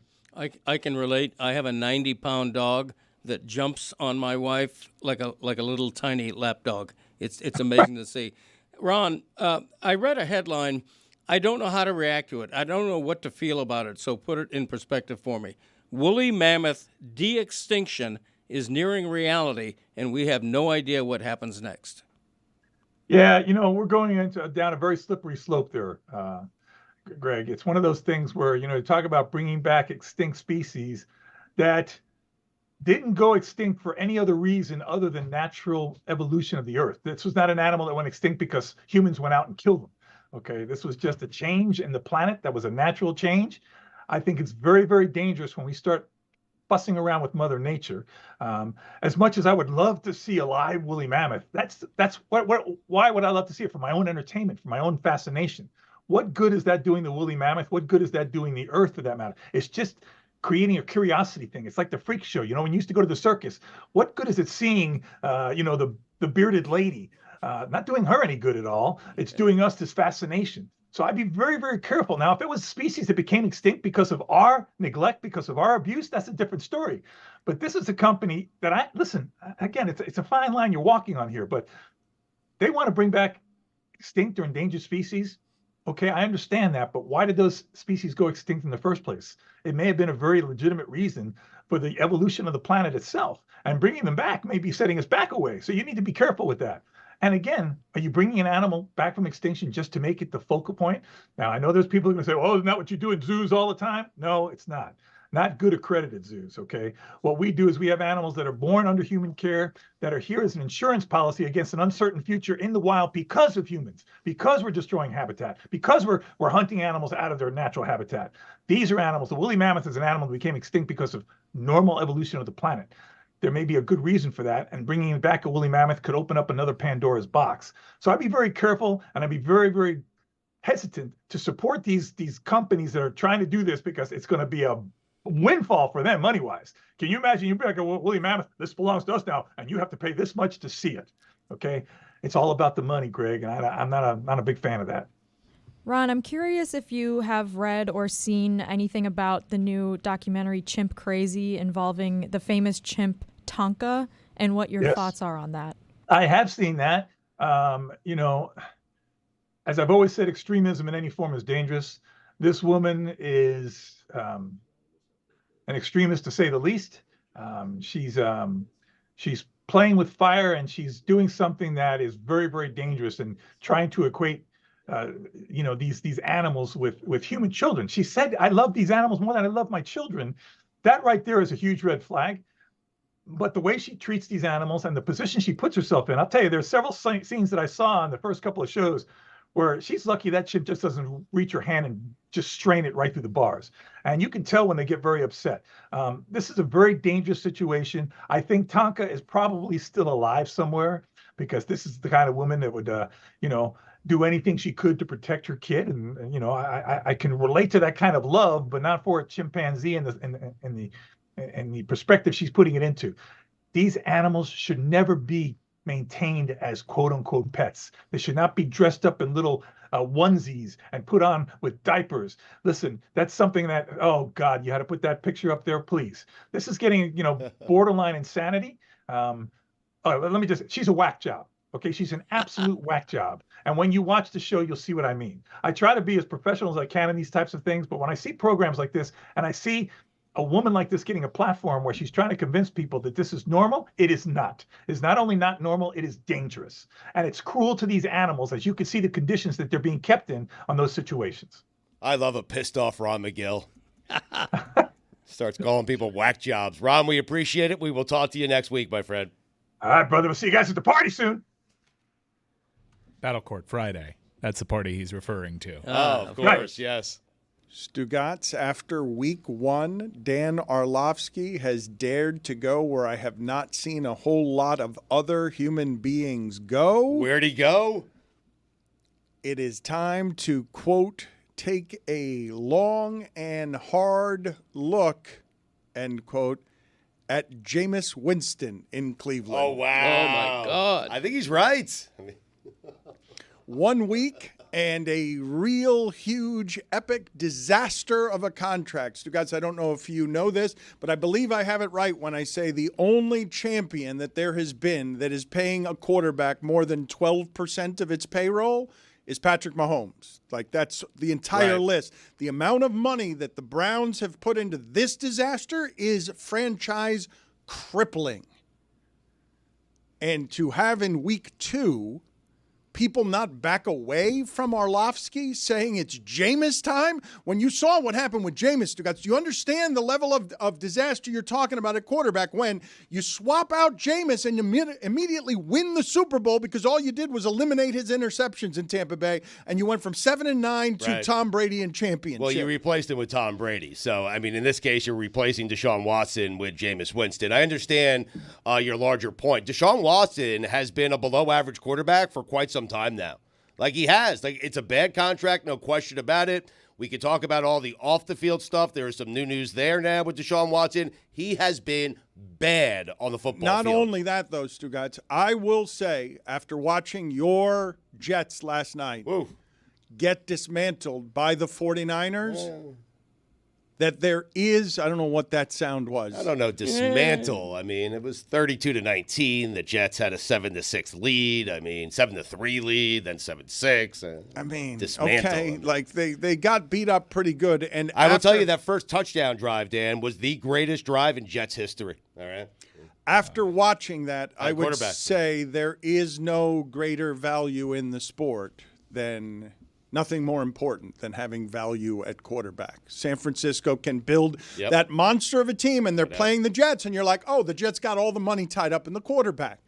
And the 49ers don't, and so they have players all over the field and don't have to have the great expensive quarterback. They did that without Christian McCaffrey last night. Amazing. Yes. I've got Aaron Rodgers takes, but I'd like to revisit the Deshaun Watson thing before we veer too far off of it, because there was another allegation, a lawsuit that had been reported on, and the details are out on the internet, and you should read that. Have some discretion before you do, because this is being painted as a sexual assault allegation. The details make it very clear that what allegedly happened here was a rape. That is the allegation. This is really vile, really violent, really terrible details that are going on there. And now the football aspect of it, because there were a lot of people that were ride or die with their Cleveland Browns and stuck with them and defended Deshaun Watson. And a lot of people are now engaging in bad faith conversations. It's like number 27 was a bridge too far for you. And now this is conveniently being held up. And I would say pay attention to some of the sources reporting on this, not specific to the lawsuit itself, but the spin on how to get out from this contract.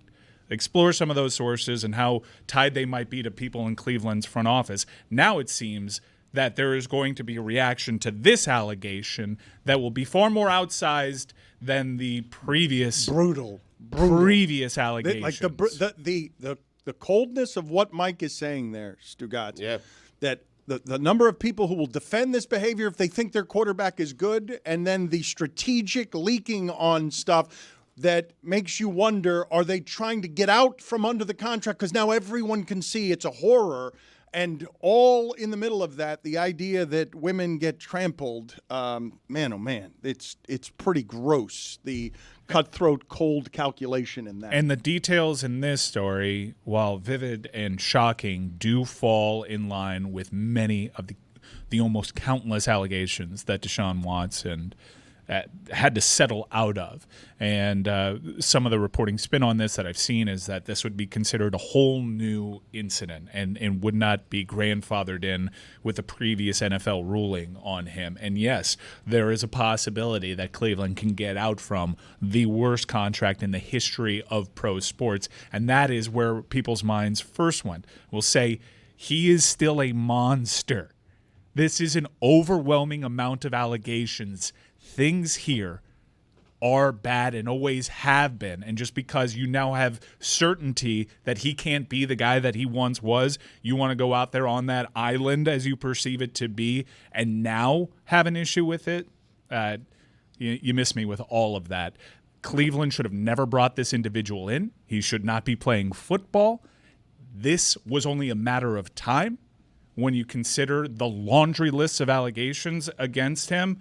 All of it was one of the worst chapters in the history of pro sports. And Cleveland and their decision makers, even if they get out from this contract, are going to skate by, and they shouldn't.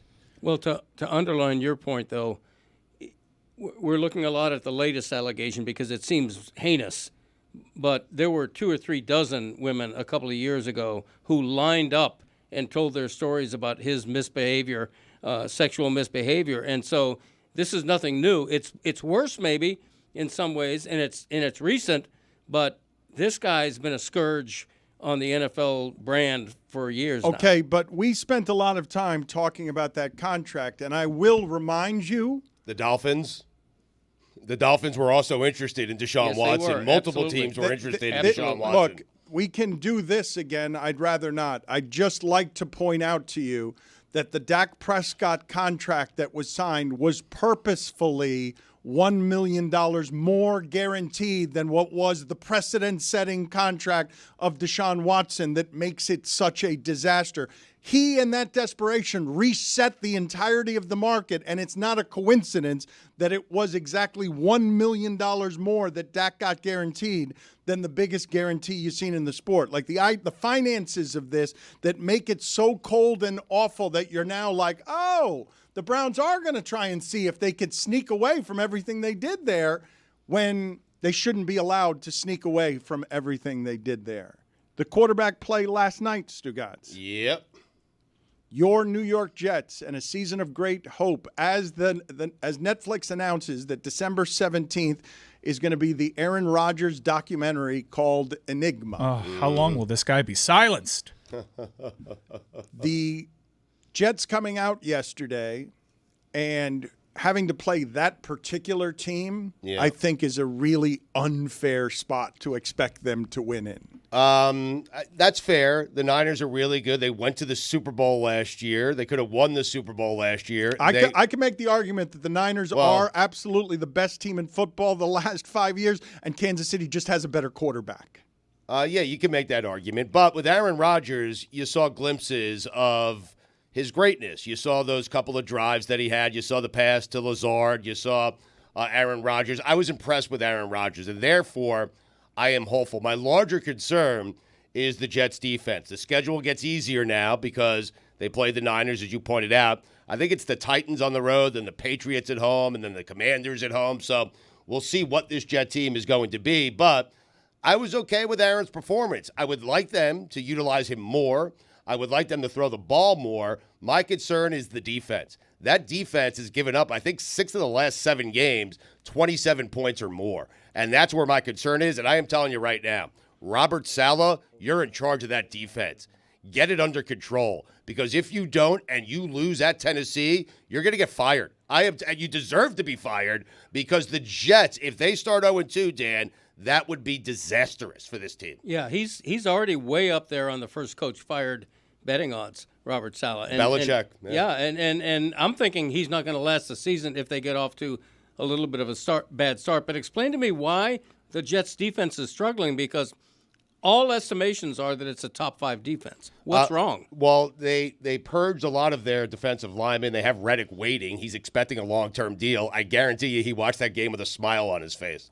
Like he's like, hey, you need me? Because they couldn't get a pass rush. They could not get to Brock Purdy. He had all the time in the world. How did you inherit this holdout from I don't know. This is so unfair to Jets fans. Well, no, he was very clear. He said, trade me. I want a long-term deal. So the Jets traded for him, and he still doesn't have a long-term deal. It is so Jets. It really is. There was a lot of less than acceptable quarterback play week 1. I don't know if you guys agreed with what Troy Aikman was saying in the pregame leading up to Monday Night Football, but like Joe Burrow didn't look very good at home against the Patriots. The quarterback situation in the entire state of New York may be a little sketchy on Sunday too. And last night, I don't know if this is because there's not as much preseason reps for starters anymore because they've eliminated a preseason game and the starters just don't play very much now. I don't know what the cause is, but I'm trying not to overreact too much to any of this because I was reminded this morning, the Bengals, they start the season like this every year. Like, they've been pretty bad in September. Yes. And so I'm trying to take it all with a grain of salt. Like, Aaron Rodgers did not look good in the first half. The offense was not able to move the ball at all. But he had a couple of throws that remind you, like, all right, he's Aaron Rodgers. This is not every single NFL quarterback is capable of making those. That one drive, man. That's so good. Well, just to quantify your point, NFL starting quarterbacks in week 1 averaged, I think, 185 yards passing, which is really, really low. Now, that's probably an anomaly, but you're right. The quarterbacking was pretty brutal this week. I don't think it's an anomaly. We mentioned yesterday the downward trajectory of passing touchdowns in week 1. Over the last 2 years, they're in the 30s, and in 2019, passing touchdowns were in the 60s. To the Aaron Rodgers point, historically, whenever he doesn't play in a preseason, it's why he's kind of prickly about it, because he wants to get action in there. Whenever he has a preseason which he doesn't see the field, he tends to struggle in week 1. But I want to get back to what Stu said. And yes, I will concede that Rodgers still has zip on the ball when the opposing team jumps off sides and he realizes he has a free play and there are no consequences. He can throw it downfield and look very good. But that stat line that he put up last night is what you drove Zach Wilson out of town for. Fair. And this dude It's been a long time. I'm talking about close to 10 years where he's actually been pretty conservative with the ball. Yes, his arm is explosive. He is a dynamic talent, but he's also really ultra conservative. Even in that drive where he looked supposedly really good to you guys, it was a bunch of 7-yard slants to Garrett Wilson. Here's a stat for you. But he throws a great 7-yard slant. Oh, he does. Yes. Very powerful. You can hear it. You can hear it when he throws, Yes. which is why I want to see him like uncork it a little bit and stop being so cautious, because here's a shocking stat for you. Tom Brady has thrown 10 300-yard passing games since Aaron Rodgers' last 300-yard Get passing outta game. here. In that span, Tom Brady had 2 400-yard passing games. What? You are lying to yourself if you think Aaron Rodgers is the dude he was 4 years ago. This has been a long decline. Now, he still may be very good, and the throws, some of them, would certainly reflect that. I would say open it up more. Be less cautious, especially since you have what appears to be a good defense. Hopefully last night was an isolated instance, but this was a 40-year-old quarterback that looked every bit as rusty as someone coming off an Achilles and someone that we haven't seen play very well in a little bit of time. Look. I tend to believe, Stugotz, that defense doesn't just carry over year. I don't believe that just because the Jets had a good defense last year that you can then assume that it will be as good or better. There are certain things that Kansas City does that no matter whether they have the second youngest defense in the league or not, they tend to be pretty good at defense. But I really don't think that you can simply assume that the Jets defense will be what it was last year. I do think that you can assume, though, as Mike Ryan says, that Aaron Rodgers has been more conservative. Aaron Rodgers prides himself on changing football because the quarterback needed to have 5 interceptions a year, and the Jets will be a good deal better than they were last year, even if their defense is worse, if they simply get quarterback play that's not totally incompetent, which I don't think Aaron Rodgers will be incompetent. He may be conservative, it may be 180 yards, but he's not going to do a lot of dumb stuff. I don't need Aaron Rodgers to be the back-to-back MVP. I need the last season in Green Bay of Aaron Rodgers. That last season would be the greatest season a Jet quarterback has ever had. Which is weird because it was his worst season as a Green Bay Packer. I know, but so the defense, Dan, is a concern, not just because of last night. Going back to last year, no, Dan, they have given up 28-plus points in 6 of the last 9 games. The only reason I say last night doesn't even count is because I expect San Francisco to always get 30. And Peyton Manning got mad at Ayuk yesterday because Peyton Manning is now the voice of management somehow. He's exhibiting total quarterback privilege on I never had to actually fight for a contract. I got paid all the time, and so my receivers need to get their asses in camp. Don't talk about another man's money. He just got mad at Ayuk for dropping a ball because that was just total quarterback privilege from Manning. He also lost it on the CFL offense of the San Francisco 49ers, where Jordan Mason, who's being celebrated in the press despite going at them afterwards, which I found interesting, even though with the added context, I kind of get it. He was losing his mind at Jordan Mason's early breaks off the ball because there were 2 guys in motion, 2 guys pre-snap going forward. You can't do that in the NFL. Peyton Manning was having an aneurysm on the air watching this play out. Billy agreed with him. He was also upset with Ayuk. Yesterday's an annoying game for Billy's Bets Big Board, brought to you by... We had the Jets being the first team to score a first down. It ended up cashing, but it took 3 drives for the Jets to get a first down, in part because of what Mike was saying. Aaron just wouldn't throw the ball forward. Kept throwing little screens and little things backwards. It was very annoying. And Ayuk, how about you catch the ball, buddy? You held out. You made this big stink about all this money. Had like 2-3 drops. All we needed was 4 catches, over 3.5. Just keep dropping them in the end zone, dropping them in the middle of the field. What's his deal? Catch the ball. That's your deal. You are holding out so you can get all this money to catch the ball. They're giving it to you. Catch the ball. Thank goodness they got out to that big lead. Thank goodness, Dan, because we had Brock Purdy under 31.5 pass attempts. At the end of that game, they stopped passing the ball. We literally were going way over. Finished out at 29, 2-in-1 day. It is hard for me to articulate to you how much suffering Stugotz has had to endure the entirety of his childhood and adult life when he's looking at a 13-point loss in which Aaron Rodgers throws for $150. He's like, I got my quarterback. I've got the future. He's the best quarterback in the history of the franchise. I will tell you that. And Dan, here's the thing. I've never had this feeling before. When they were down, I didn't feel like we were out of the game. But you were. You were so out of that game. Well, no, it was 16. They had that drive. Breece Hall got a first down. Robert Saleh did not challenge it when they spotted it as 2nd and 1 instead of 1st and 10, and then they didn't get a first down after that. I knew that was going to happen. Robert Saleh should be fired. They're going to wait if he loses a couple more games. I would have fired him today. Here we go. Dan, what did Belichick calls? What do you do? Did you He's not, got Will Levis You're next. Woody Johnson and Bill Belichick picks up the phone Did today. you not get enough of a reaction when you said I'd fire him after Tennessee? Were you disappointed that we didn't give you what you wanted? So you I moved, wanted to push it up. So yeah. you moved up the take? Yeah, the schedule has changed. I would fire him today, right now. You changed your mind over the last 17 sentences. How do you not challenge that? Breece Hall, it was obvious he got a first down. It ended the game. How are you firing a coach when you said you were happy with what your team did last night? I was happy with Aaron. That's it. The defense is on Saleh. He came in as the defensive guy. It's a weird thing that so you got. bad. So Listen, thirsty for a quarterback. You that hire can't this see the coach, Robert Saleh, you get Aaron Rodgers. You don't have to worry about the offense because Rodgers handles the offense. You have to worry about the offense. Not with Rodgers there. Saleh comes in, okay, and he's in charge of the defense. And that defense that he's in charge of has given up 28-plus points in 6 of the last 9 games. Fire him yesterday. Okay, very good. Let's do back in my day. And now, it is time to take a trip down memory lane.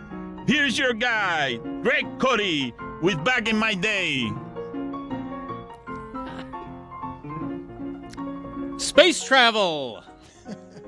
Space travel. You know, back in my day, and it didn't seem like such a bad idea, we left space travel to the government, to NASA, to actual astronauts. You didn't have to be a rocket scientist to know it felt a lot safer to watch a rocket launch into space than to be in that rocket. The Cold War between the United States and former Soviet Union instigated the space race and unprecedented exploration.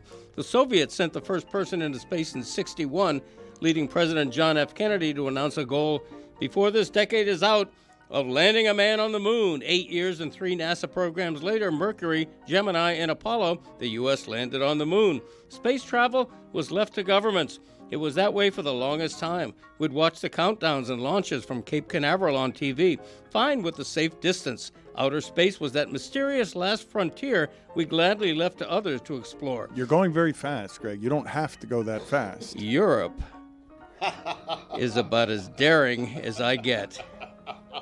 Walking on the moon just never made my bucket list. But that too, like most everything else, is changing.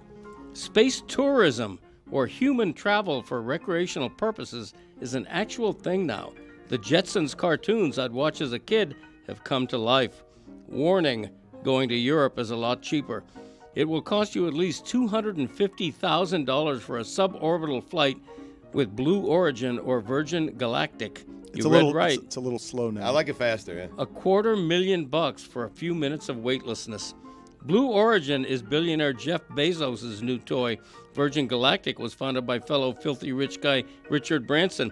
If $250,000 is pocket change to you and money is no object, a $25 million ticket gets you aboard, as long as the flight into orbit inside the SpaceX Dragon capsule. That's the plaything of yet another multi-billionaire, Elon Musk. All of these are private space transportation companies. Are they government regulated? Well, sort of, or maybe soon. The Federal Aviation Administration oversees commercial space operations, but it wasn't until April 23 that the FAA chartered a rulemaking committee to solicit industry input on future regulations aimed at protecting people. Meantime, per space.com, space tourism vehicles just might be the only transportation technology out there with the potential to kill humans that doesn't need to undergo independent safety certification.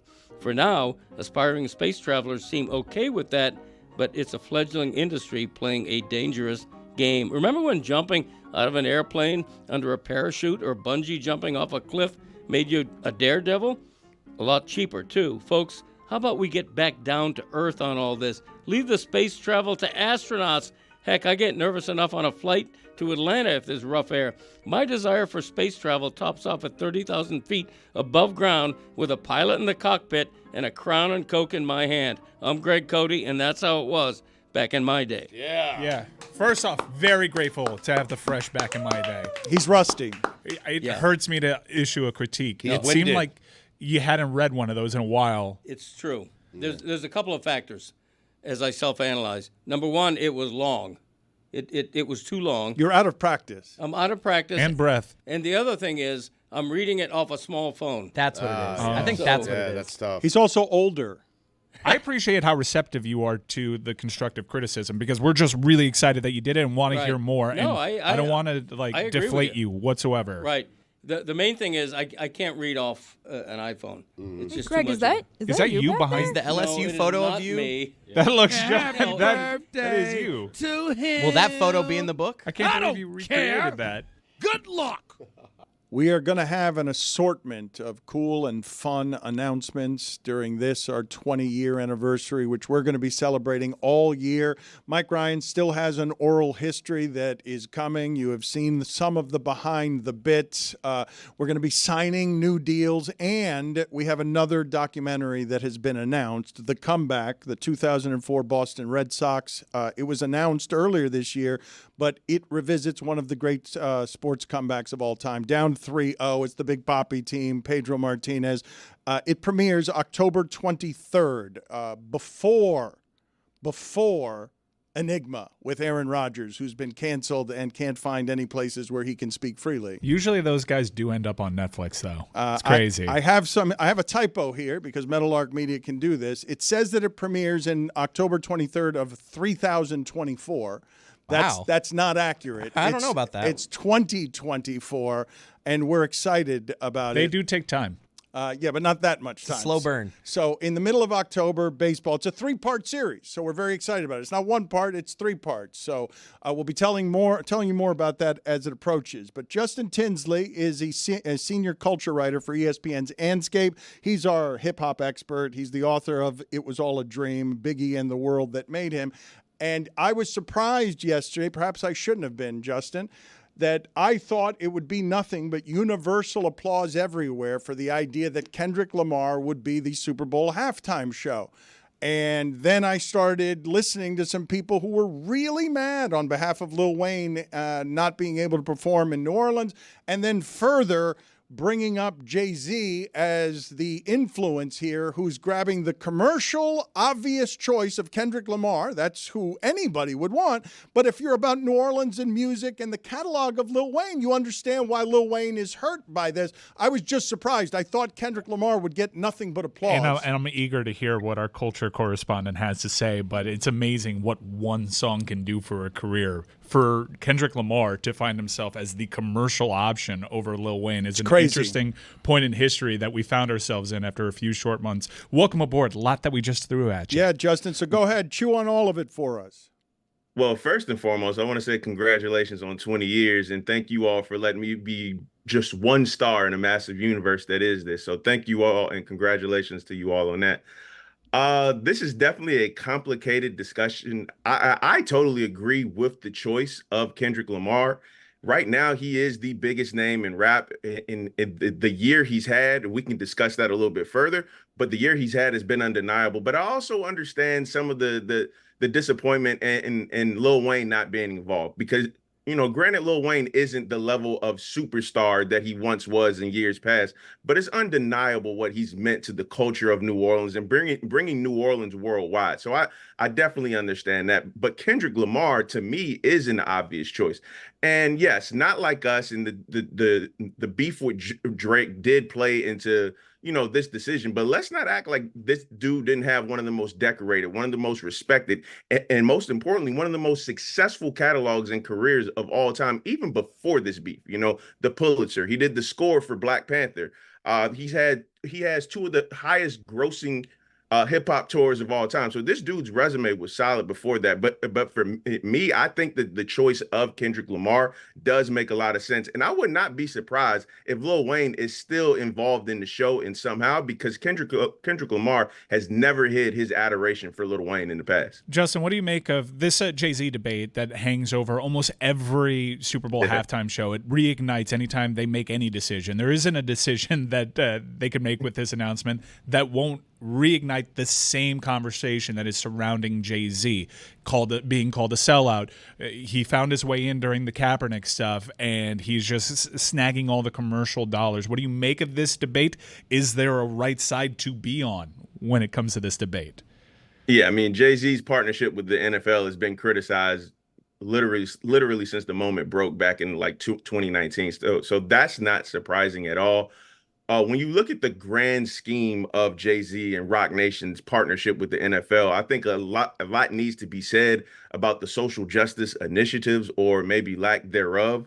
But I think, at least in terms of his involvement, Roc Nation's involvement with the Super Bowl and the halftime show, I think they've knocked it out the park. And especially in recent years, when you go from The Weeknd and obviously what they did in LA with Snoop and Dre and Kendrick and Eminem and Mary and so on and so forth, that won an Emmy. Rihanna in Arizona was the highest rated TV program of the year, and obviously Usher in Las Vegas last year made a lot of sense. So I think from the entertainment standpoint, they've more than delivered. Now, the social justice standpoint, that's simply a complex discussion that honestly we could spend the next 3 to 4 hours talking about, because you just don't know what that level of impact with Roc Nation and the NFL actually is.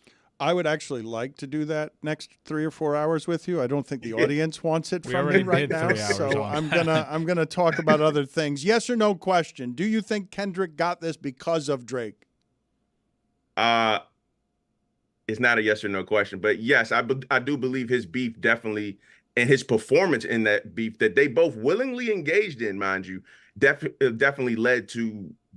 That was part of the decision that went into it, yes. You mentioned the year that Kendrick Lamar has. Go ahead and put it in perspective for us, because there haven't been a lot like it. No, there have not been a lot like this. Now, to give you further context, Dan, and I'm sure you know about this too, Kendrick and Drake have been taking shots at each other on record for well over a decade at this point. It just bubbled over. I don't want to say bubbled over. It exploded this year. And every time that Kendrick Lamar has said something this year, it has become a moment. You go all the way back to his verse on Future and Metro Boomin's Like That, the song that eventually became the #1 record in the country, where he quite visibly called out J. Cole and Drake, and then the rush of battle records after that from both Drake and Kendrick Lamar.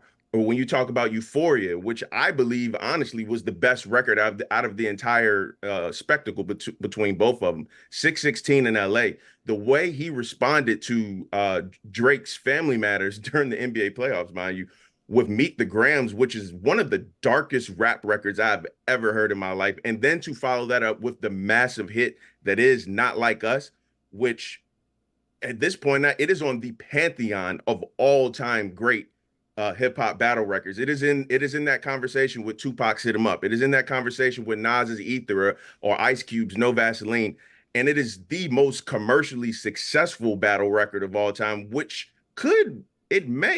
I don't want to point this out too, Dan. The week before the Super Bowl is the Grammys. And I'm pretty sure if they submitted it, I'm pretty sure that Not Like Us will at least be up for song or record of the year. So if you think about it, if he can go from getting a Grammy for a diss record, one of the big 4 categories in the Grammys for a diss record, and then perform that at the Super Bowl halftime show, that is a run. That is a year, the likes of which we have never seen, and there's still no album to show for it, which is fascinating in its own right.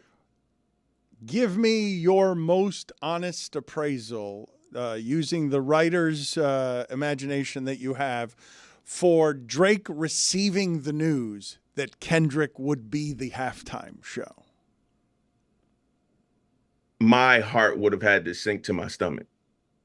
And the fact that it's in New Orleans, and obviously the ties with Lil Wayne and his ties with Lil Wayne, and to know that the Super Bowl in America is the most watched program every year, and the Super Bowl halftime show, especially in recent years, has become its own body, even outside of the game itself.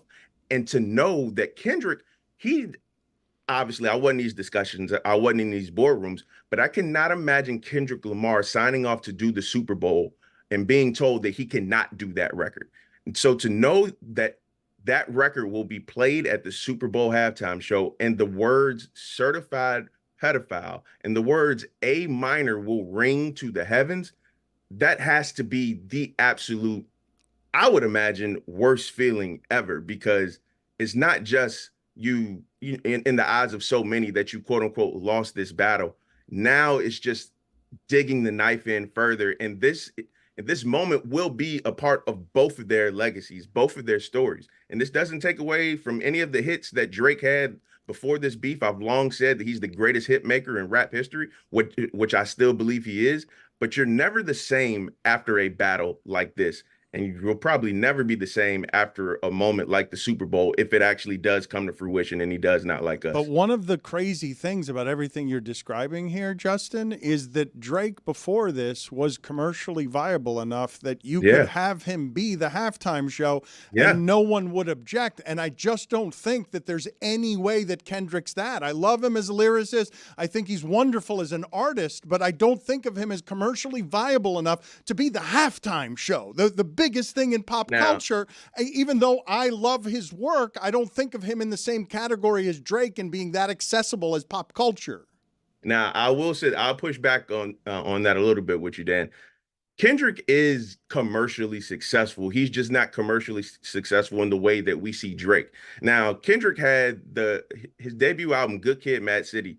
It holds the record for the longest charting hip hop album of all time at well over 300 weeks. I mean, all of his albums have gone #1. He has several #1 hit records himself. And also, this is very, very important as well, Dan. He is one of the single greatest live performers of all time. He will put on a magnificent show. And I guarantee you, when you watch this halftime show, you're going to be like, yeah, that was a big record. Yeah, that was a big record too. And obviously the Super Bowl halftime show was 18 to 20 minutes. He can damn sure put together a show in 18 to 20 minutes that I think will put him in the pantheon of the all-time great Super Bowl halftime performance, because he is that great of a live performer. You mentioned the ability to perform live, and I think that's also kind of what really separates him from Lil Wayne when people are having this discussion. But I kind of want to have a different angle on this. You highlighted some of what Rock Nation has done with this opportunity. When I was little and I was watching all these Super Bowl halftime shows, one of the silver linings of aging was that eventually one day I would age to the demographic where Super Bowl halftime shows would feature the white rock bands that I grew up listening to. And now I'm here, and it's been a decade-long run of not having old white rock acts at the Super Bowl halftime show. At what point is someone going to speak up to this injustice? I think so. This is the last year of Rock Nation and the NFL's partnership. They signed a five-year agreement back in 2019. To be honest with you, I was surprised by the Kendrick selection. I was surprised they went back to hip hop as well, because I just knew that somebody like Taylor Swift was going to get the Super Bowl this year. It seemed, Taylor, no pun intended, Taylor made Justin, to get it. Let's stop throwing bones to the youth of America and throw a bone to the underserved demo. Hey, look, the I'm aging just telling you white who I thought was dudes gonna get that picked. want to see Kings of Leon just burn through Sex on Fire. Okay, maybe a little of the old stuff. I mean, I think use they'll somebody. eventually get back to that. I think, once Jay-Z and Rock Nation's partnership, if they don't renew it, I think you could see it. But also, I mean, I don't know when they'll go back to that. I know they will at some point. It won't always be, hip hop artists leading the Super Bowl. But while Jay-Z is there, that was a point of emphasis for him. He wanted to bring that culture to the biggest stage in American culture, which was the Super Bowl. And if you go back to the Super Bowl in 2019, when Maroon 5 was the headliner, that Super Bowl was widely panned for being one of the more lackluster, I guess you could say, halftime shows of all time. But Kings of Leon and other bands, I don't think they're forever exiled from the Super Bowl. I just think Jay-Z wanted to make sure the genre that made him an internationally known name was put on this stage, when for so long, that just wasn't the case. I appreciate your sincere answer to a ridiculous question. Yes, you shouldn't have answered it that sincerely. I was about to pivot to Goo Goo Dolls. Yes. Hey, look, man. Maybe Radiohead one year. No, I'm just joking. I do think I can guess with 100% certainty. I'd be willing to guarantee it. Actually, Lil Wayne's going to be featured in the halftime show. Like Kendrick will bring him out. He's a Drake guy though. Like they were just touring together. That's the thing. See, I do believe Weezy will be involved in that halftime show in some regard, just because it's in New Orleans and so many people feel he have to be there. But if he is on that stage, that brings up the interesting question: what is the relationship between Wayne and Drake? And obviously, if you know the history between those two, Wayne is one of the people who really put Drake on this path to superstardom back in 2008, 2009, when So Far Gone and things like that. And Drake has always credited Wayne with, him becoming the superstar that he is. Justin, now, you can't be such a good friend that you turn down the halftime show in New Orleans. You can't do it. That's the thing. The line in the sand has been drawn in this. Kendrick and Drake will never be collaborators again. They'll never be friends again. They're not going to pop up in Vegas 15 years from now and do a joint residency together. You don't come back from calling somebody a certified pedophile. You don't come back from saying somebody is abusive to their wife. Like, the line in the sand is drawn. So if you're over here with Kendrick, you're over here with him. If you're over here with Drake, you're over here with him. There is no Switzerland in this, is what I'm trying to say. Justin, he's like Jim Phillips in the ACC. No one's scared to piss off Drake. Lil Wayne will be there. Okay, exactly like that. I think That's so. just what I was thinking. Justin, thank you for being on with us. We appreciate it. As always, thank you for having me, and congratulations on 20 years, guys. Thank you. Hello. Welcome to the post game. It's Billy. How are we doing, guys? Hey, Billy. Hey. How was the show today? It was a good one. Yeah. It was a good one. Yep. How do we think week 1 went in the NFL? I give it a B. Yeah. I really? In terms of news, what more do you need? This was an A+. In terms of news, on field, I understand. Better quarterback play. B- on field. B-. Really? But A+ news. Yes. I mean, My this is team crazy. won a game by kicking 6 field goals. Yeah. Wow. I have Which never one? been back. Which team? The Steelers, and also the Bears won without scoring any offensive touchdowns either. Wow. You are so bad. Back. How adorable was Russell Wilson in full uniform, even though he was inactive? Just adorable. Cute. I love it. You eye said black. we're back in football. You know what else is back? Our DraftKings Listener League. Guys, if you want to participate, go to dkng.co/Smirnoff. You can compete against us. Check it out on our Instagram. You can click the link there. $3 buy-in. Guys, it's presented by Smirnoff, the world's #1 vodka. Please drink responsibly. Stugotz, something that bears watching, and I know we didn't get to this with Greg Cody, and I'm prefacing this by saying I'm simply seeing mostly internet reaction to Tom Brady's broadcast debut, because I heard maybe a quarter and a half of it, and it sounded clunky, but I don't have a full appraisal of everything that was. I do feel, though, that I can say this with some conviction, and I'd be a little scared if I were Tom Brady and all of what I'm about to say is so.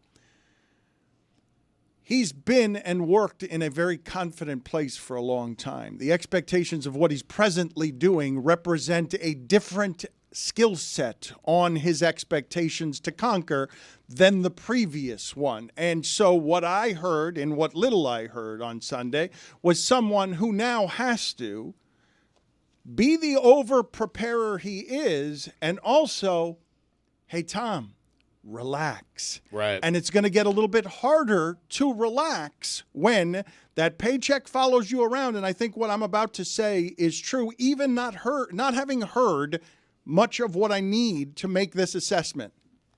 You can make the argument, because there's professional broadcasting all over college football and pro football, that Tom Brady was among the worst or the very worst doing it this weekend, just based on lack of experience and what sounded to my ear to be off, because he doesn't have any training in this other than the practice he did before the season, and he doesn't have any training in it with the amount of pressure that he had last Sunday that now becomes a different kind of pressure next Sunday because he wasn't very good at it. One of the worst, but the most famous. I mean, right? The most famous guy calling a game this past weekend. I give Tom credit. I really do, Dan. Give him credit for going outside his comfort zone. Tom Brady doesn't have to do this. There really isn't tremendous upside for Tom Brady. Well, there's the money. Yeah, there's like $370 million. I understand that. Does Tom Brady come off as a guy who needs money? He doesn't have to do this. He's doing something that's outside his comfort zone, and I don't worry about Tom Brady putting in the work to get better at this. I think eventually Tom Brady